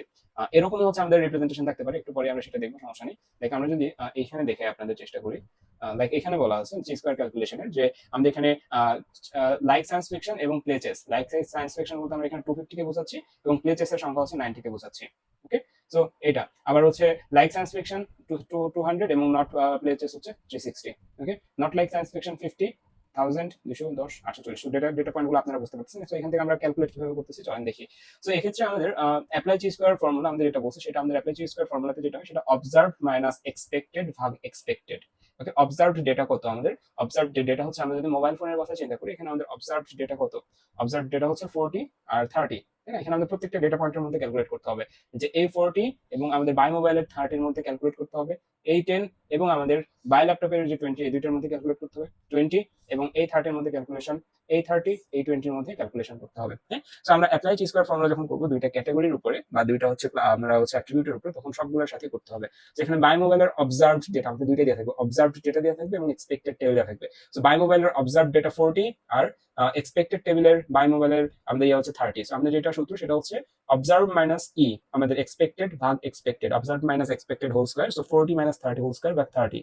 এরপরে কি হচ্ছে 10 মাইনাস 20 হোল স্কয়ার ভাগ 20, 20 মাইনাস 30 হোল স্কয়ার ভাগ 30, 30 মাইনাস 20 ভাগ হোল স্কয়ার ভাগ 20। ওকে, সো এই হচ্ছে আমাদের টোটাল যে বিষয়টা, টোটাল বিষয়টা থেকে আমরা এখানে একটা ভ্যালু পেলাম 16.66। সো এটা হচ্ছে আমার এখানকার T square value which is very high. So in this case আমরা বলতে পারি যে হ্যাঁ আমাদের এখানকার মধ্যে দুইটা কি আমাদের খুবই related, this is large value. So gender and product choice are associated, এখানে আমরা বলতে পারি যে জেন্ডার এন্ড প্রোডাক্ট চয়েস কি অ্যাসোসিয়েটেড। ওকে, সো এখানের ইন্টারপ্রিটেশন কি, males and females do not choose products in the same pattern, so this two categorical value variables are not independent. Okay, so তারা হচ্ছে যে এখানকার মধ্যে ইন্ডিপেন্ডেন্ট না বলতে তারা হচ্ছে কি একটা আরেকটার সাথে অ্যাসোসিয়েটেড। ওকে, সো এটাই হচ্ছে এখানকার ইন্টারপ্রিটেশন। ফাইন, এরপর যদি আমরা একটু সামনের দিকে মুভ করি, সামনের দিকে গেলে আমরা এখানে এখন দেখবো যে কোভেরিয়েন্স এন্ড কোরিলেশন। প্রথমে কোরিলেশন দেখবো, এরপর কোভেরিয়েন্স দেখবো, তারপর আমরা দেখবো যে আমাদের সিনারি অনুযায়ী কোনটা কখন ইউজ করতে হচ্ছে। সো কোরিলেশন কোএফিশিয়েন্ট, কোরিলেশন আমরা কখন ইউজ করি, নিউমেরিক অথবা কন্টিনিউয়াস ডেটার ক্ষেত্রে আমরা কোরিলেশন অ্যানালাইসিস করি। লাইক স্টাডি আওয়ার্স এর সাথে মার্কস এর চেঞ্জ কেমন, এজ এর সাথে ইনকামের চেঞ্জ কেমন, আবার হাইটের সাথে ওয়েটের চেঞ্জ কেমন। হ্যাঁ, তো এটা আমরা ইয়া করে হচ্ছে কোরিলেশন কোএফিশিয়েন্ট ধরে। এবং কোরিলেশন আমাদের যেটা বলে সেটা হচ্ছে strength and direction of relationship between two numeric variables. এখানে আমাদের স্ট্রেংথও বলে এবং ডিরেকশনও বলে। ডিরেকশন কি, লাইক আমরা বললাম যে এজ বাড়লে আমাদের ইনকামও বাড়বে, এটা হচ্ছে ডিরেকশন। স্টাডি আওয়ার্স বাড়লে মার্কস বাড়বে, স্টাডি আওয়ার্স কমলে মার্কস কমবে। সো এটা হচ্ছে ডিরেকশন। এবং স্ট্রেংথ বলতে এখানকার মধ্যে কার উপর কতটা মানে রিলেশনশিপ মানে রিলেটেড এটা বুঝাচ্ছি আমরা। সো এখানে আমাদের হচ্ছে দেওয়া আছে স্টাডি আওয়ার্স এন্ড মার্কস, যে 2 ঘন্টা স্টাডি করে 54 66 78 80। ওকে, সো এখন আমাকে বলতে বলছে যে এদের মধ্যে হচ্ছে যে ইয়াটা দেখাইতে। সো ইন দিস কেস আমাদের কোরিলেশনের যে সূত্রটা, কোরিলেশন আর এর যে সূত্র, আমরা কোরিলেশন বের করতেছি A plus and A and B দুইটা অ্যাট্রিবিউটের ভিতরে। সো আমরা হচ্ছে কোরিলেশন আর এ কমা বি এটা লিখবেন। এবং এখানে আমরা লিখতেছি summation of A I minus A bar. এখানে এ বার বলতে আমরা বুঝাচ্ছি এই যে এ আছে এই এ এর গড়, ঠিক আছে, এটার এভারেজটা। বি বার বলতে বুঝাচ্ছি বি বার বলতে আমরা বুঝাচ্ছি এটার গড়, ঠিক আছে। এবং এখানে এন দ্বারা বুঝাচ্ছি এখানে আমাদের নাম্বার অফ স্টুডেন্ট 4। এখানে আমরা সিগমা দ্বারা বুঝাচ্ছি কত, সিগমা এ, সিগমা বি দ্বারা বুঝাচ্ছি, সিগমা এ দ্বারা বুঝাচ্ছি সিগমা এ দ্বারা বুঝাচ্ছি এ ক্লাসের আমাদের পপুলেশনের স্ট্যান্ডার্ড ডেভিয়েশন, এই সিগমা দ্বারা standard deviation of A, standard deviation of B. Okay, তো স্ট্যান্ডার্ড ডেভিয়েশনের সূত্র হচ্ছে এটা দেখে স্ট্যান্ডার্ড ডেভিয়েশন বের করে নেবেন, এখানে বসাবেন, আপনার এখানে একটা ভ্যালু চলে আসবে। এবং এটা করার জন্য আপনাকে একটা টেবিল জেনারেট করাটা একটু ইম্পর্টেন্ট, আপনার এই ক্ষেত্রে খুবই হেল্প হবে। অথবা এই ক্ষেত্রে নাও করতে পারেন, আমাদের রিগ্রেশনের ক্ষেত্রে এটা করতে হয়। সো চলেন এটা একটু সলভ করে দেখি যে এ বার বের করা হয়েছে, বি বার বের করা হয়েছে, এরপরে আমাদের যেটা করা হয়েছে সেটা হচ্ছে আমাদের এ আই মাইনাস এবার। এখানে আপনার অ্যাকচুয়ালি যেটা করতে বলছে এরকম যে আপনার প্রথম যে আপনি ধরে নেন এবার 5 আর 65, তাই না। সো আপনি এখানে যেটা করতে বলছে, নিচের অংশে আমি লিখতেছি না, উপরের অংশে যেটা করতে বলছে সেটা হচ্ছে এই এ অর্থাৎ 2 মাইনাস আপনার এবার কত 5, 2 মাইনাস 5 ইনটু আবার কত 50 মাইনাস কত 50 মাইনাস 65, 50 মাইনাস 65 আবার হচ্ছে কি প্লাস, অর্থাৎ একটা করছেন এ আই আয়ের মান, এবং এই আয়ের মান যখন মান তখন কার জন্য করছেন, ফার্স্ট স্টুডেন্টের লিখছেন, সেকেন্ড স্টুডেন্টের জন্য লিখতে হবে 4 - 5, 4 - 5 অর্থাৎ এই যে এবারের মান 4 - 5, আবার ইন্টু আমাদের 60 - 65, 60 - 65 প্লাস এবার থার্ড স্টুডেন্টের জন্য এইভাবে করে করে যে কয়টা ডেটা থাকবে সব ডেটার জন্য আপনি এখানে প্লাস করতে হবে। নিচে এন হচ্ছে 4, স্ট্যান্ডার্ড ডেভিয়েশন বের করবেন, স্ট্যান্ডার্ড ডেভিয়েশন যেটা বের করবেন হয়ে যাবে। এখন স্ট্যান্ডার্ড ডেভিয়েশন বের করার পরে আপনার হচ্ছে যে এখানে সবকিছু বসালে যে স্ট্যান্ডার্ড ডেভিয়েশন বের করা হয়েছে, এরপর সবকিছু বসালে আপনার এখানে আর এর মান কত আসবে, আর এর মান আসবে হচ্ছে 1। ওকে, এবং আর এর মান 1 মানে কি, আর এর মান হচ্ছে 1, আর এর মান হচ্ছে আমাদের রেঞ্জ কি, আর এর মান বা কোরিলেশনের মানের রেঞ্জ হচ্ছে আমাদের এরকম যে 0 মানে নো কোরিলেশন, আর 0 থেকে আমরা যদি পজিটিভ 1 এর দিকে যাই আর নেগেটিভ 1 এর দিকে যাই, একবারে পজিটিভ 1 মানে হচ্ছে স্ট্রং কোরিলেশন, একবারে নেগেটিভ 1 মানে হচ্ছে যে কি পজিটিভ 1 মানে হচ্ছে একই ডিরেকশনে কি স্ট্রং কোরিলেশন। অর্থাৎ আমরা এখানে বুঝাচ্ছি, আমাদের এখানে 1 থাকা মানে হচ্ছে আমরা বুঝাচ্ছি যে স্টাডি আওয়ার্স বাড়লে আমাদের ইয়াটা বাড়তেছে, মার্কস বাড়তেছে, এই জন্য আমাদের এখানে আমাদের এটা পজিটিভ 1। অর্থাৎ আমাদের এখানে কোরিলেশনও আছে, আমাদের এখানে স্টাডি আওয়ার্স এবং হচ্ছে আমাদের যে মার্কস দুটার মধ্যে অনেক রিলেশন আছে, আমাদের এটা খুবই স্ট্রংলি রিলেটেড, এন্ড তারা একই সাইডে কি করতেছে, মুভ করতেছে। আবার এটার মান যদি -1 হইতো, সামহাও এটার মান যদি -1 হইতো, ইন দিস কেস আমরা বলতাম তারা স্টাডি আওয়ার্স এবং হচ্ছে পরীক্ষার মার্কস দুইটা খুবই কানেক্টেড, বাট স্টাডি আওয়ার্স বাড়লে পরীক্ষার মার্কস কমে, এটা আমরা বুঝাইতাম -1 দ্বারা। ওকে, আশা করি আমরা ইন্টারপ্রিটেশনটা বুঝতে পারছি, বাট এখানে আরো বেশ কয়েকটা পয়েন্ট আমাদের অ্যাড করা জরুরি।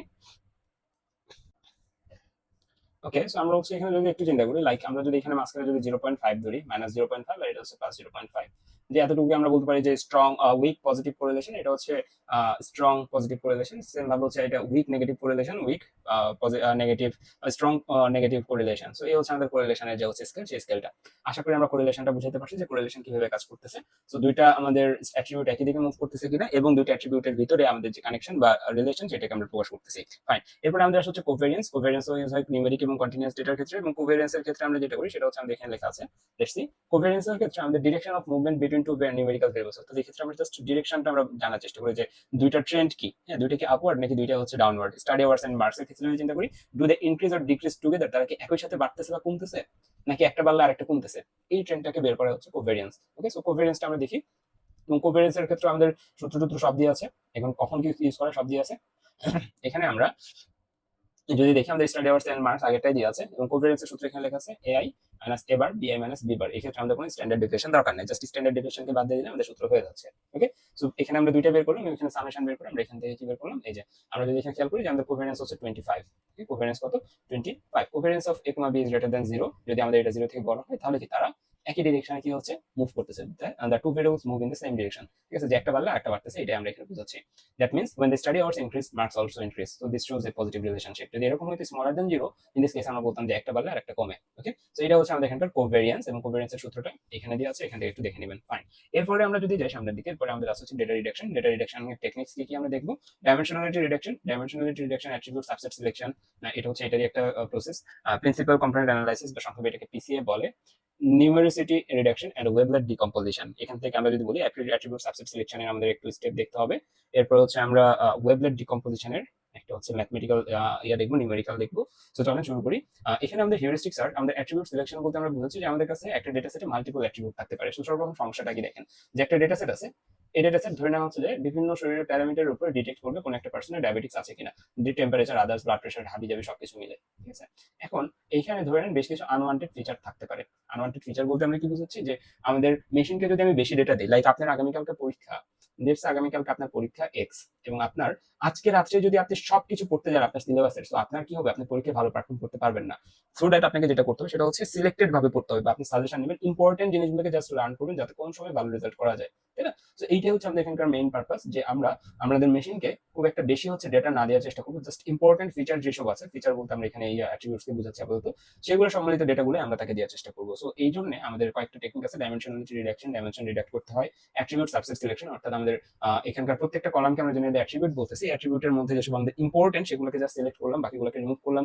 আরেকটা হচ্ছে প্রিন্সিপাল কম্পোনেন্ট অ্যানালাইসিস বা পিসিএ, লাইক এখানকার মধ্যে কয়েকটা ইয়াকে মিলে যদি মার্জ করে যদি আমি একটা ভ্যালু দিতে পারি যে এই ভ্যালুটা এই তিনটা সমন্বয়কে বোঝাবে, এটাকে আমরা বলছি প্রিন্সিপাল কম্পোনেন্ট অ্যানালাইসিস। একটু করে আমরা ইনডেপথে পড়বো এটার ওয়েবলেট ডিকম্পোজিশন এন্ড নিউমেরিসিটি রিডাকশন দেখতেছি আমরা, চলেন। সো হিউরিস্টিক সার্চে আমাদের যেটা হয় সেটা হচ্ছে, আমাদের হিউরিস্টিক সার্চে আবার তিন ভাবে হয়, তিন ভাবে বলতে দুই ভাবে, আর একটা হচ্ছে মিক্স বা হাইব্রিড। ওকে, সো এই ক্ষেত্রে আমাদের যেটা হচ্ছে stepwise best stepwise feature selection, heuristic search in attribute সিলেকশনের একটা হচ্ছে best stepwise feature selection, আর একটা হচ্ছে স্টেপ ওয়াইজ অ্যাট্রিবিউট এলিমিনেশন, একটা হচ্ছে সিলেকশন আর একটা হচ্ছে এলিমিনেশন।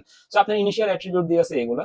সো স্টেপ ওয়ানে আপনার ধরে নেন খুবই ফাঁকা সেট, এটা যেহেতু সিলেকশন বেস্ট গুলোকে আপনি সিলেক্ট করবেন, হ্যাঁ। তো স্টেপ 1 আপনার ইনিশিয়ালি হচ্ছে ফাঁকা সেট, স্টেপ 1 এ আপনার কি A1 কে আপনি নিচ্ছেন, আপনি ধরছেন যে A1 অনেক ভালো, আপনার হচ্ছে যে মেশিনকে শেখানোর জন্য A1 খুব ইম্পর্টেন্ট, A1 কে নিছেন, এগুলো সবার মধ্যে থেকে সবচেয়ে বেস্ট A1 নিছেন। এরপর আপনার মনে হচ্ছে এগুলো সবার মধ্যে থেকে বেস্ট হচ্ছে A4, তো A4 কে নিছেন স্টেপ 2 তে। এরপরে দেখছেন যে A6 কে নিছেন, এটা হচ্ছে আপনার এখানকার ফাইনাল। আপনার যদি আরো কিছু যদি মনে হতো যে এটাও বেস্ট, তখন এটাকেও নিতেন। ওকে, সো এটা হচ্ছে best stepwise feature selection. আচ্ছা, স্টেপ ওয়াইজ অ্যাট্রিবিউট এলিমিনেশন, অর্থাৎ ইনিশিয়ালি অ্যাট্রিবিউট সেট থাকে, ইনিশিয়াল সিলেক্টেড সেটে আমাদের এই অ্যাট্রিবিউটের সবগুলোই থাকে। এরপরে আমরা প্রত্যেক স্টেপে দেখি যে সবচেয়ে খারাপ কোনটা, মানে যে সবচেয়ে কম ইম্পর্টেন্ট কোনটা আমার মেশিনের জন্য, সেগুলো একটা একটা করে কি করি রিমুভ করে করে আমরা ফাইনাল যে অ্যাট্রিবিউট সেট সেটাকে বের করি। সেটা হচ্ছে heuristic search in attribute selection, যেখানে আমরা দুইটা মেথডকে অ্যাপ্লাই করলাম। আচ্ছা, আরেকটা যেটা আসে সেটা হচ্ছে দুইটার combination, combined attribute selection and elimination. Okay, আচ্ছা, সো ইন দিস কেস আমাদের ইনিশিয়াল ডেটা সেট থাকে, ইনিশিয়াল সিলেক্টেড সেটে ওই পুরাটাই থাকে। এরপরে আমরা সেকেন্ড স্টেজে যেটা করি, একটা করে সিলেক্ট করি, একটা করে বাদ দিই। আমরা স্টেপ 1 এ যেটা করি, এগুলোর মধ্যে সবচেয়ে বেস্ট যেটা মেশিনের জন্য সেটাকে নেই, এবং সবচেয়ে কম বেস্ট যেটা, মানে সবচেয়ে কম ফিট যেটা আমাদের মেশিনকে আমরা ফিট করতে চাই, সেটা আমরা হচ্ছে যে বাদ দিয়ে দিই। সেম ভাবে স্টেপ 2 স্টেপ 3, সো এটা হচ্ছে আমাদের কি কম্বাইন্ড অ্যাট্রিবিউট সিলেকশন। আশা করি তিনটে স্টেপই বুঝতে পারছেন, ফাইন। এরপর যদি আমরা সামনের দিকে মুভ করি, এরপর হচ্ছে আমাদের আছে ওয়েবলেট ডিকম্পোজিশন। এখানে আমরা হচ্ছে ইয়েটা করি যে আমাদের কাছে বেশ কিছু কি আছে, ডেটা আছে, আমরা ধরে নিচ্ছি এখানে। এবং এই ক্ষেত্রে আমরা রেজুলেশন বলতে কি বোঝাচ্ছি, রেজুলেশন দ্বারা আমরা বুঝাচ্ছি যে আমাদের এখানে কয়টা আছে। তো আমরা এখানে যদি দেখি, আমাদের এখানে 4 4 8টা আমাদের কি আছে, আমাদের এখানে 4 4 8টা হচ্ছে আমাদের ডেটা পয়েন্ট আছে। ওকে, তো এখন আমরা যেটা করব সেটা হচ্ছে এগুলোকে আমরা রিডাক্ট করে দেব, ঠিক আছে। আস্তে আস্তে আমরা খুবই কম সংখ্যায় নিয়ে যাইতে চাইতেছি। ওকে, আমরা এখানে একটা অ্যালগরিদম অ্যাপ্লাই করলাম, যে অ্যালগরিদমের সাথে আমরা এটা করতে পারবো, ফাইন। তো আমরা এখানে যেটা করলাম সেটা হচ্ছে যে আমরা জাস্ট দুইটা পরপর যে ডেটা আছে, দুইটা পরপর ডেটাকে আমরা যোগ করে ভাগ করলাম, হ্যাঁ। যে দুইটা পরপর ডেটা আমরা হচ্ছে এভারেজ বের করলাম। ওকে, সেখানে যেটা হচ্ছে সেটা হচ্ছে এরকম যে 2 আর 2 0 2 3 5 4 4। ওকে, 2 আর 2 যোগ করে 2 দ্বারা ভাগ করলে কত আসে, 2 আসে। 0 আর 2 এভারেজ আসে হচ্ছে 1, 5 3 8, 8 ভাগ 2 হচ্ছে 4, 4 4 8 ভাগ 4 হচ্ছে 4। ওকে, এখন আমরা যেটা করব, এই যে এখানে রেজুলেশন কত, রেজুলেশন বলতে কতগুলো নাম্বার আছে, 4টা নাম্বার আছে, রেজুলেশনে 4। এখন এইখানে এই নাম্বারটা আসলো কই থেকে, এই যে এখানে আমরা যেটা লিখছি এটা তাহলে কই থেকে আসবে, তাই না? এটাও তো আমাদের বের করা শিখতে হবে, তাই তো? আচ্ছা, এখানে ডিটেল কোফিশিয়েন্টের কাছে, এখানে ডিটেল কোফিশিয়েন্ট আমরা যে কাজটা করছি সেটা হচ্ছে এরকম যে এখানে 2 এবং 2 থেকে আমরা 2 নিয়ে আসলাম, তাই না? 2,2 থেকে আমরা কি নিয়ে আসলাম, 2 নিয়ে আসলাম। এখন আমার কথা যেটা সেটা হচ্ছে এরকম যে ধরে নিচ্ছি 2 এবং 2 থেকে যে 2 নিয়ে আসছে, আমাকে তো রিভার্স করাও শিখতে হবে, তাই না? যে রিভার্স আমরা কিভাবে করব, তখন ডিটেল কোফিশিয়েন্টের সাহায্য নিব। ডিটেল কোফিশিয়েন্টের প্রথমে কি আছে, 0 আছে। এই 2 এবং 0 এর মধ্যে কানেকশনটা কি? কানেকশনটা হচ্ছে যে এই যে যে পেয়ার থেকে আমার দুইটা আসলো, দুইটা নাম্বারকে আমরা এভারেজ করে যে 2 নিয়ে আসলাম, এই পেয়ারের প্রথম নাম্বারটাকে আমার জানা লাগবে। প্রথম নাম্বারটাকে বের করার জন্য আমার যে ভ্যালু আছে, আমার কাছে যে ভ্যালু আছে, এই ভ্যালুর সাথে কত যোগ বা বিয়োগ করলে প্রথম নাম্বারটাকে আমি পাবো, সেটা হচ্ছে ডিটেল কোএফিসিয়েন্টে থাকে। লাইক আমার এখানে এভারেজে আছে কত, 2। আমি যদি এই পেয়ারের প্রথম সংখ্যা হচ্ছে 2, এটাকে পাইতে চাই, তাহলে এই 2 এর সাথে কত যোগ বা বিয়োগ করতে হবে, 0। এজন্য আমার এখানে কত আছে, 0 আছে। ওকে, এরপরে কত দেখতেছি আমরা, 0,2 দেখতেছি, যে 0,2, আর এখানে দেখতেছি হচ্ছে 1, তাই না? 0,2 এন্ড হচ্ছে 1। এখন ইন দিস কেস আমরা যদি খেয়াল করি যে এই ক্ষেত্রে আমার কি হচ্ছে 0,2, আবার এখানে কত আছে, 1, আর ডিটেল কোএফিসিয়েন্ট কত, -1। এখন আমাকে দেখতে হবে যে এই 1 থেকে 0 পাইতে হলে কি করা লাগে, ডিটেল কোএফিসিয়েন্টকে যোগ করতে হয়, তাই না? এখানে -1 থাকার কারণে হচ্ছে এই 1 থেকে 0 তে যাওয়ার জন্য -1 লাগে, এজন্য আমরা এখানে -1 দিছি। ওকে, আচ্ছা, তাহলে আমরা প্রথম সংখ্যাগুলো বের করা শিখতেছি। এখন আপনার কি দ্বিতীয় সংখ্যা বের করার জন্য আহামরি খাটনি করা লাগবে, যে আপনি দুইটা সংখ্যার গড় জানেন, আপনি প্রথম সংখ্যাও জানেন, সেকেন্ড সংখ্যা বের করতে কি আপনার খুব খাটনি হবে, অ্যান্সার হচ্ছে না। তো আপনি কিন্তু আলটিমেটলি সবই পেয়ে যাচ্ছেন। আপনি যদি 3 আর 5 থেকে 4 কিভাবে আসলো এটা দেখেন, 3 5, এখানে আপনি দেখছেন 4, তাহলে এটা ডিটেইলড কোএফিসিয়েন্ট কি হবে, 3 এবং 5 কত হয়, 8, 8 ভাগ 2 কত, 4। এখন 4 থেকে আপনার প্রথম সংখ্যাকে নিয়ে আসতে কি করা লাগবে, 4 থেকে 1 বিয়োগ করা লাগবে, তাই না? সো এখানে আমরা -1 দিচ্ছি, এই জন্য আপনার এখানে -1 আসছে। এবং এইটার ক্ষেত্রে 4,4 4,4, আপনার এভারেজ কত, 4। সো এই 4 থেকে প্রথম 4 নিয়ে আসতে কি করা লাগে, শুধুমাত্র একটা 0 যোগ করা লাগে, তাই না? মানে 4ই আছে, 4 নিয়ে আসতে হয়, তাহলে 0, তার মানে এখানে আপনি 0 দিয়ে দিচ্ছেন। সো ডিটেইলড কোএফিসিয়েন্ট এভাবে কাজ করে। এগেইন আপনি 2 1 4 4 এর ক্ষেত্রে আপনি সেম কাজ করবেন। 2 আর 1 কত, 3, 3 ভাগ 2 কত, 1.5। সো আপনি এখানে লিখছেন 1.5, 4 ভাগ 4 8, 8 ভাগ 2 হচ্ছে 4, সো এখানে লিখছেন 4। ওকে, সো 1.5 আর 4 লিখছেন। রেজুলেশন কত, 2। ওকে, রেজুলেশন 2 মানে দুইটা নাম্বার, ফাইন। এখন আপনার ডিটেইলড কোএফিসিয়েন্ট কি হবে, এখানে কত আছে, 1.5 আছে, এবং এই ক্ষেত্রে আপনার 2,1 আছে, 2,1 আছে। এখন 1.5 থেকে 2 কে যাইতে, 2 এ যাইতে আপনি কি করা লাগবে, 0.5 হচ্ছে যোগ করা লাগবে। সো আপনি কি করছেন, 0.5 বা হাফ এখানে লিখছেন ডিটেইলড কোএফিসিয়েন্টে। ওকে, এখন আপনি 1.5 জানেন, এটা জানেন, আপনার হচ্ছে এটা বের করতে পারবেন অটোমেটিক্যালি। আবার এখানে আমরা কেন 0 লিখছি দেখেন, 4 + 4 4,4, আর এভারেজ হচ্ছে 4। এই 4 থেকে এই 4 পাইতে কি করা লাগে, 0 লাগে, সো এখানে আমরা 0 লিখছি ডিটেইলড কোএফিসিয়েন্টে। এগেইন আপনি কি করবেন, এই দুইটাকে যদি গড় করেন তাহলে হচ্ছে 5.5, 5.5 কে যদি আপনি ভাগ করেন তাহলে 2 and 3 4 of 3, ঠিক আছে, এরকম একটা নাম্বার পাবেন, 3/4। সো এটা থেকে আপনার হচ্ছে যে আবার কি এটাতে নিয়ে আসতে কি লাগবে সেটা এখানে লেখা আছে। এটার জন্য ক্যালকুলেটর লাগবে, ক্যালকুলেটর ইউজ করলে এটা পেয়ে যাবেন। সো এটাকে আমরা বলছি ওয়েবলেট ডিকম্পোজিশন। এটা একটা space efficient hierarchical decomposition of functions. Okay, so আশা করি আমরা জিনিসটাকে বুঝাতে পারছি যে এটা কিভাবে কাজ করে। ওকে, সো এরপর আমাদের আসছে numerosity reduction. Numerosity reduction replace the original data with a smaller form. Two families exist, একটা হচ্ছে প্যারামেট্রিক মেথড আর একটা হচ্ছে non parametric method. Okay, so এটা বলার কারণ হচ্ছে, লেটস আমি বেশ কিছু ডেটা দিলাম এরকম, যে আমরা বললাম যে এক্স এবং ওয়াই দিলাম, ঠিক আছে, এক্স এবং ওয়াই এর বেশ কিছু ভ্যালু আমরা দিলাম। ওকে, এক্স ওয়াই এর এই ভ্যালুগুলা স্টোর করে আপনি রাখতে পারেন, কোনো সমস্যা নেই। বাট আপনার যদি এরকম হয় যে আপনার কাছে এক্স এবং ওয়াই এর ভ্যালু দিয়ে আপনি একটা ফাংশন রেডি করতে পারছেন, বা একটা ইকুয়েশন রেডি করতে পারতেছেন যে Y equal X plus two, অর্থাৎ এখানে লেটস সে এক্স এর ভ্যালু দিয়ে আছে হচ্ছে 3, এখানে হচ্ছে 5 হয়ে যাচ্ছে, এখানে লেখা আছে 5, এখানে 7 হয়ে যাচ্ছে, এখানে লেখা আছে 8, এখানে হয়ে যাচ্ছে 10। অর্থাৎ আপনি ইজিলি কিন্তু এখানে একটা ইকুয়েশন ডিরাইভ করতে পারতেছেন, তাই না? এটা আমরা বলছি numerosity reduction replaces the original data with a smaller form. এবং এই ক্ষেত্রে আমরা দুইটা কাজ করি, একটা হচ্ছে প্যারামেট্রিক মেথড আর একটা হচ্ছে নন প্যারামেট্রিক মেথড। প্যারামেট্রিক মেথডে আমরা কি করি, এরকম ইকুয়েশন বের করি, ঠিক আছে? Assume the data fits a known model. এই যে আমরা অ্যাজুম করি যে এই মডেলে সকল ডেটা ফিট করা যাবে, এবং আমরা পুরো ডেটা সেটকে স্টোর করা বাদ দিয়ে জাস্ট মডেলের প্যারামিটার গুলোকে স্টোর করি। Store only the model parameters, discard the র ডেটা। আমরা র ডেটাকে কি করে দিই, ডিসকার্ড করে দিই। ওকে, সো এই হচ্ছে আমাদের এখানকার কাহিনী। দেখা যাচ্ছে বেশ কিছু আউটলায়ার থাকতে পারে, শুধুমাত্র আউটলায়ার্স গুলোকে আমরা রাখতে পারি। হ্যাঁ, এবং নন প্যারামেট্রিক মেথডে আমরা কি করি, নন প্যারামেট্রিক মেথডে আমরা ক্লাস্টার গুলোকে রাখি। আমরা হিস্টোগ্রামস আমরা যে ডেটা ভিজুয়ালাইজেশনে যখন পড়বো তখন দেখবেন যে কতটা ইম্পর্টেন্ট এটা, যে আপনার পুরো একটা বিশাল ডেটা সেটকে মনে রাখা থেকে একটা হিস্টোগ্রামকে মনে রাখা বেশি ইজি, এবং হিস্টোগ্রাম থেকে আপনি পুরো ডেটা সেটের একটা গ্লিমস পেয়ে যাচ্ছেন। ওকে, অর্থাৎ আপনার এখানে বিশাল একটা ডাইভার্স একটা ডেটা সেট আছে, হিস্টোগ্রাম যেটা বলে এত থেকে এতের মধ্যে কারা আছে সবাই আসে, সো সেগুলোকে আমরা নিয়ে নিই। So histogram divide data into buckets, store bucket boundaries and represent values. So আপনি পুরো ডেটা সেটকে না রেখে হিস্টোগ্রামের যে ইনফরমেশন সেটাকে স্টোর করতে পারেন, এবং এইটাকে আমরা বলছি non parametric method. Clustering, sampling, data cube aggregation সবই কিন্তু আমাদের এখানকার সেম। ওকে, সো এই হচ্ছে আমাদের এখানকার নন প্যারামেট্রিক মেথড, নিউমেরিসিটি রিডাকশন, একটা প্যারামেট্রিক একটা হচ্ছে নন প্যারামেট্রিক। ওকে, ফাইন। এরপরে যদি আমরা যাই, আমরা সামনের দিকে পাবো হচ্ছে প্রিন্সিপাল কম্পোনেন্ট অ্যানালাইসিস। তো প্রিন্সিপাল কম্পোনেন্ট অ্যানালাইসিস কি, আমাদের এটা একটা ডাইমেনশনালিটি রিডাকশন টেকনিক। অর্থাৎ আমরা হচ্ছে যে ডাইমেনশনালিটি বলতে কি বললাম, যে আমরা অ্যাট্রিবিউট গুলোকে বোঝাচ্ছি, অ্যাট্রিবিউট কমানোর টেকনিক কি, একটা হচ্ছে পিসিএ। ওকে, এটা হচ্ছে আমাদের যেটা করে transforms large sets of variables into smaller set of new variable. Okay, so এটা আমাদের কিভাবে করে এগুলো আপনারা দেখে নেবেন, এগুলো আপনারা পারবেন। এখানে স্টেপসটাও দেখবেন, স্টেপসটা আপনাদের নাই। সো এটা হচ্ছে অন্য হয়তো বা কোনো একটা ভিডিওতে নেক্সট আমরা কভার করার চেষ্টা করব, বাট রাইট নাও এটা আমরা স্কিপ করতেছি। আমরা মূলত যেটা দেখবো সেটা হচ্ছে যে এই জায়গায় একটা ডেটা সেট, এই ডেটা সেটে আমাদের কয়েকটা কি আছে, অ্যাট্রিবিউট আছে। সো এই অ্যাট্রিবিউটের ডেটা সেট থেকে সেম জিনিসটাকে রিপ্রেজেন্ট করার জন্য আমরা কিভাবে পিসি অ্যাপ্লাই করে এই জিনিসটা করতেছি। অর্থাৎ এই সেম জিনিসটাই আমরা পিসি অ্যাপ্লাই করে কম্পিউটারকে সেম জিনিসই বোঝাচ্ছি। ওকে, যে আমরা এখানকার মার্কস গুলোকে কনভার্ট করে PC one and PC two লিখছি, অর্থাৎ principal component one, principal component two. এবং এটা দ্বারা আমরা অ্যাকচুয়ালি কি বোঝাচ্ছি এটা আমাদের দেখতে হবে, ঠিক আছে? যেমন আমরা যদি এরকম চিন্তা করি, লাইক স্টুডেন্ট ওয়ান, এর যদি আমরা হচ্ছে নাম্বারস গুলোকে দেখি, একে আমরা বলতে পারবো ভেরি গুড, একে বলতে পারবো হচ্ছে কি গুড, এ ভেরি গুড, তাই না? এ হচ্ছে আমাদের এভারেজ, ঠিক আছে? হচ্ছে বিলো এভারেজ, এরকম আমি বলতে পারি না? হ্যাঁ, এরকম ভাবে কিন্তু আমরা বলতে পারি। সো ইন দিস কেস আমাদের এখানে পিসি ওয়ান এন্ড পিসি টু তে আমরা যেটা করলাম, যে কার মার্কস কেমন সেটার সাপেক্ষে পিসি ওয়ান বা আমাদের যে প্রিন্সিপাল কম্পোনেন্ট ওয়ান এগুলোতে মার্কিং করলাম যে 1.20, এটা দ্বারা আমরা বোঝাচ্ছি যে ভাই এ হচ্ছে মোটামুটি ভালো, ঠিক আছে? আমরা এগুলোর সাথে যদি কম্পেয়ারিং করি তাহলে হচ্ছে যে আমাদের এটা ভেরি হাই মার্কস, সরি এটা হচ্ছে আমাদের মডারেট মার্কস, ঠিক আছে? এরপর যদি আমরা সি স্টুডেন্ট, সি এর মার্কস যদি আমরা দেখি 90, 93, 91, 92, অর্থাৎ এদের মার্কস আরো বেশি, ঠিক আছে? সেটাকে আমরা বলছি হচ্ছে সি 2.10, আরো বেশি মার্কস। বি এর ক্ষেত্রে যদি দেখি, বি এর ক্ষেত্রে কি আছে 71, 78, 80, 79, মোটামুটি, ঠিক আছে? 0.15, ঠিক আছে? এবং ডি এর ক্ষেত্রে কেন মাইনাস এবং ই এর ক্ষেত্রে কেন মাইনাস বলছে, কারণ এগুলোর সাপেক্ষে এদের মার্কসের ডিস্ট্রিবিউশনটা অনেক কম ছিল। এগুলোর সাপেক্ষে এদের মার্কসের ডিস্ট্রিবিউশন ডি এন্ড এর কম ছিল, 65, 68, 66, 74, 72, 75, ঠিক আছে? তো এই জন্য কিন্তু তাদেরকে কি দিয়ে হয়েছে, কম দিয়ে হয়েছে। আমরা যেটা করলাম, প্রত্যেকটা মার্কসের যে ইয়াটা ক্যালকুলেট করে আমরা যেটা করলাম সেটা হচ্ছে পিসি ওয়ানে দিলাম। হ্যাঁ, এটা একটা মানে এক কথা মেশিনকে আমি কি দেখাচ্ছি, স্টুডেন্ট ওয়ান ভালো, স্টুডেন্ট বি খারাপ, স্টুডেন্ট সি খারাপ, এগুলোতে আমরা বুঝেছি, তাই না? যে তাদের মার্কসের প্রেডিকশন দ্বারা। সো প্রিন্সিপাল কম্পোনেন্ট ওয়ান আমরা সেম কাজটা করলাম। এখন প্রিন্সিপাল কম্পোনেন্ট টু আমাদের যেটা করতেছে এখানে সেটা হচ্ছে এরকম, যে আমরা দেখেছি যে একটা স্টুডেন্টের মার্কস কতটা কনসিস্টেন্ট। ওকে, লাইক ম্যাথ স্টুডেন্ট ওয়ানের ক্ষেত্রে আমরা যদি হচ্ছে চিন্তা করি, স্টুডেন্ট ওয়ানের বা স্টুডেন্ট এর এখানে কেন পিসি টু তে 0.10 আছে আর স্টুডেন্ট ডি এর কেন 0.10 আছে, এটা আমরা একটু দেখি চলেন। আর আমাদের স্টুডেন্ট 0.05 কেন, 10 আর 10।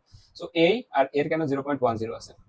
আমি যদি খেয়াল করবো যে 65, 68, 66, 67, অর্থাৎ এইসব মার্কস কিন্তু খুবই কাছাকাছি। এখন আমরা এখানে প্রিন্সিপাল কম্পোনেন্ট টু দ্বারা আমরা আরেকটা জিনিস রিপ্রেজেন্ট করাচ্ছি, যে স্টুডেন্ট ডি কোন একটা স্টুডেন্টের সে ক্লাস তো আমরা বুঝলাম যে সে ভালো নাকি খারাপ না কোন ক্যাটাগরিতে পড়ে, এবং এইখানকার মধ্যে প্রিন্সিপাল কম্পোনেন্ট অ্যানালাইসিস আমরা একটা জিনিস করলাম, সেটা হচ্ছে এই অ্যাট্রিবিউটস গুলোর মধ্যে ম্যাথ এবং ফিজিক্স অর্থাৎ মার্কস গুলোর মধ্যে কতটুকু গ্যাপ আছে, ডিফারেন্সটা আমরা দেখাচ্ছি। 0.10 বলতে আমরা বুঝাচ্ছি যে হ্যাঁ মডারেট, ঠিক আছে, মোটামুটি ভালো, খুবই কম গ্যাপ আছে।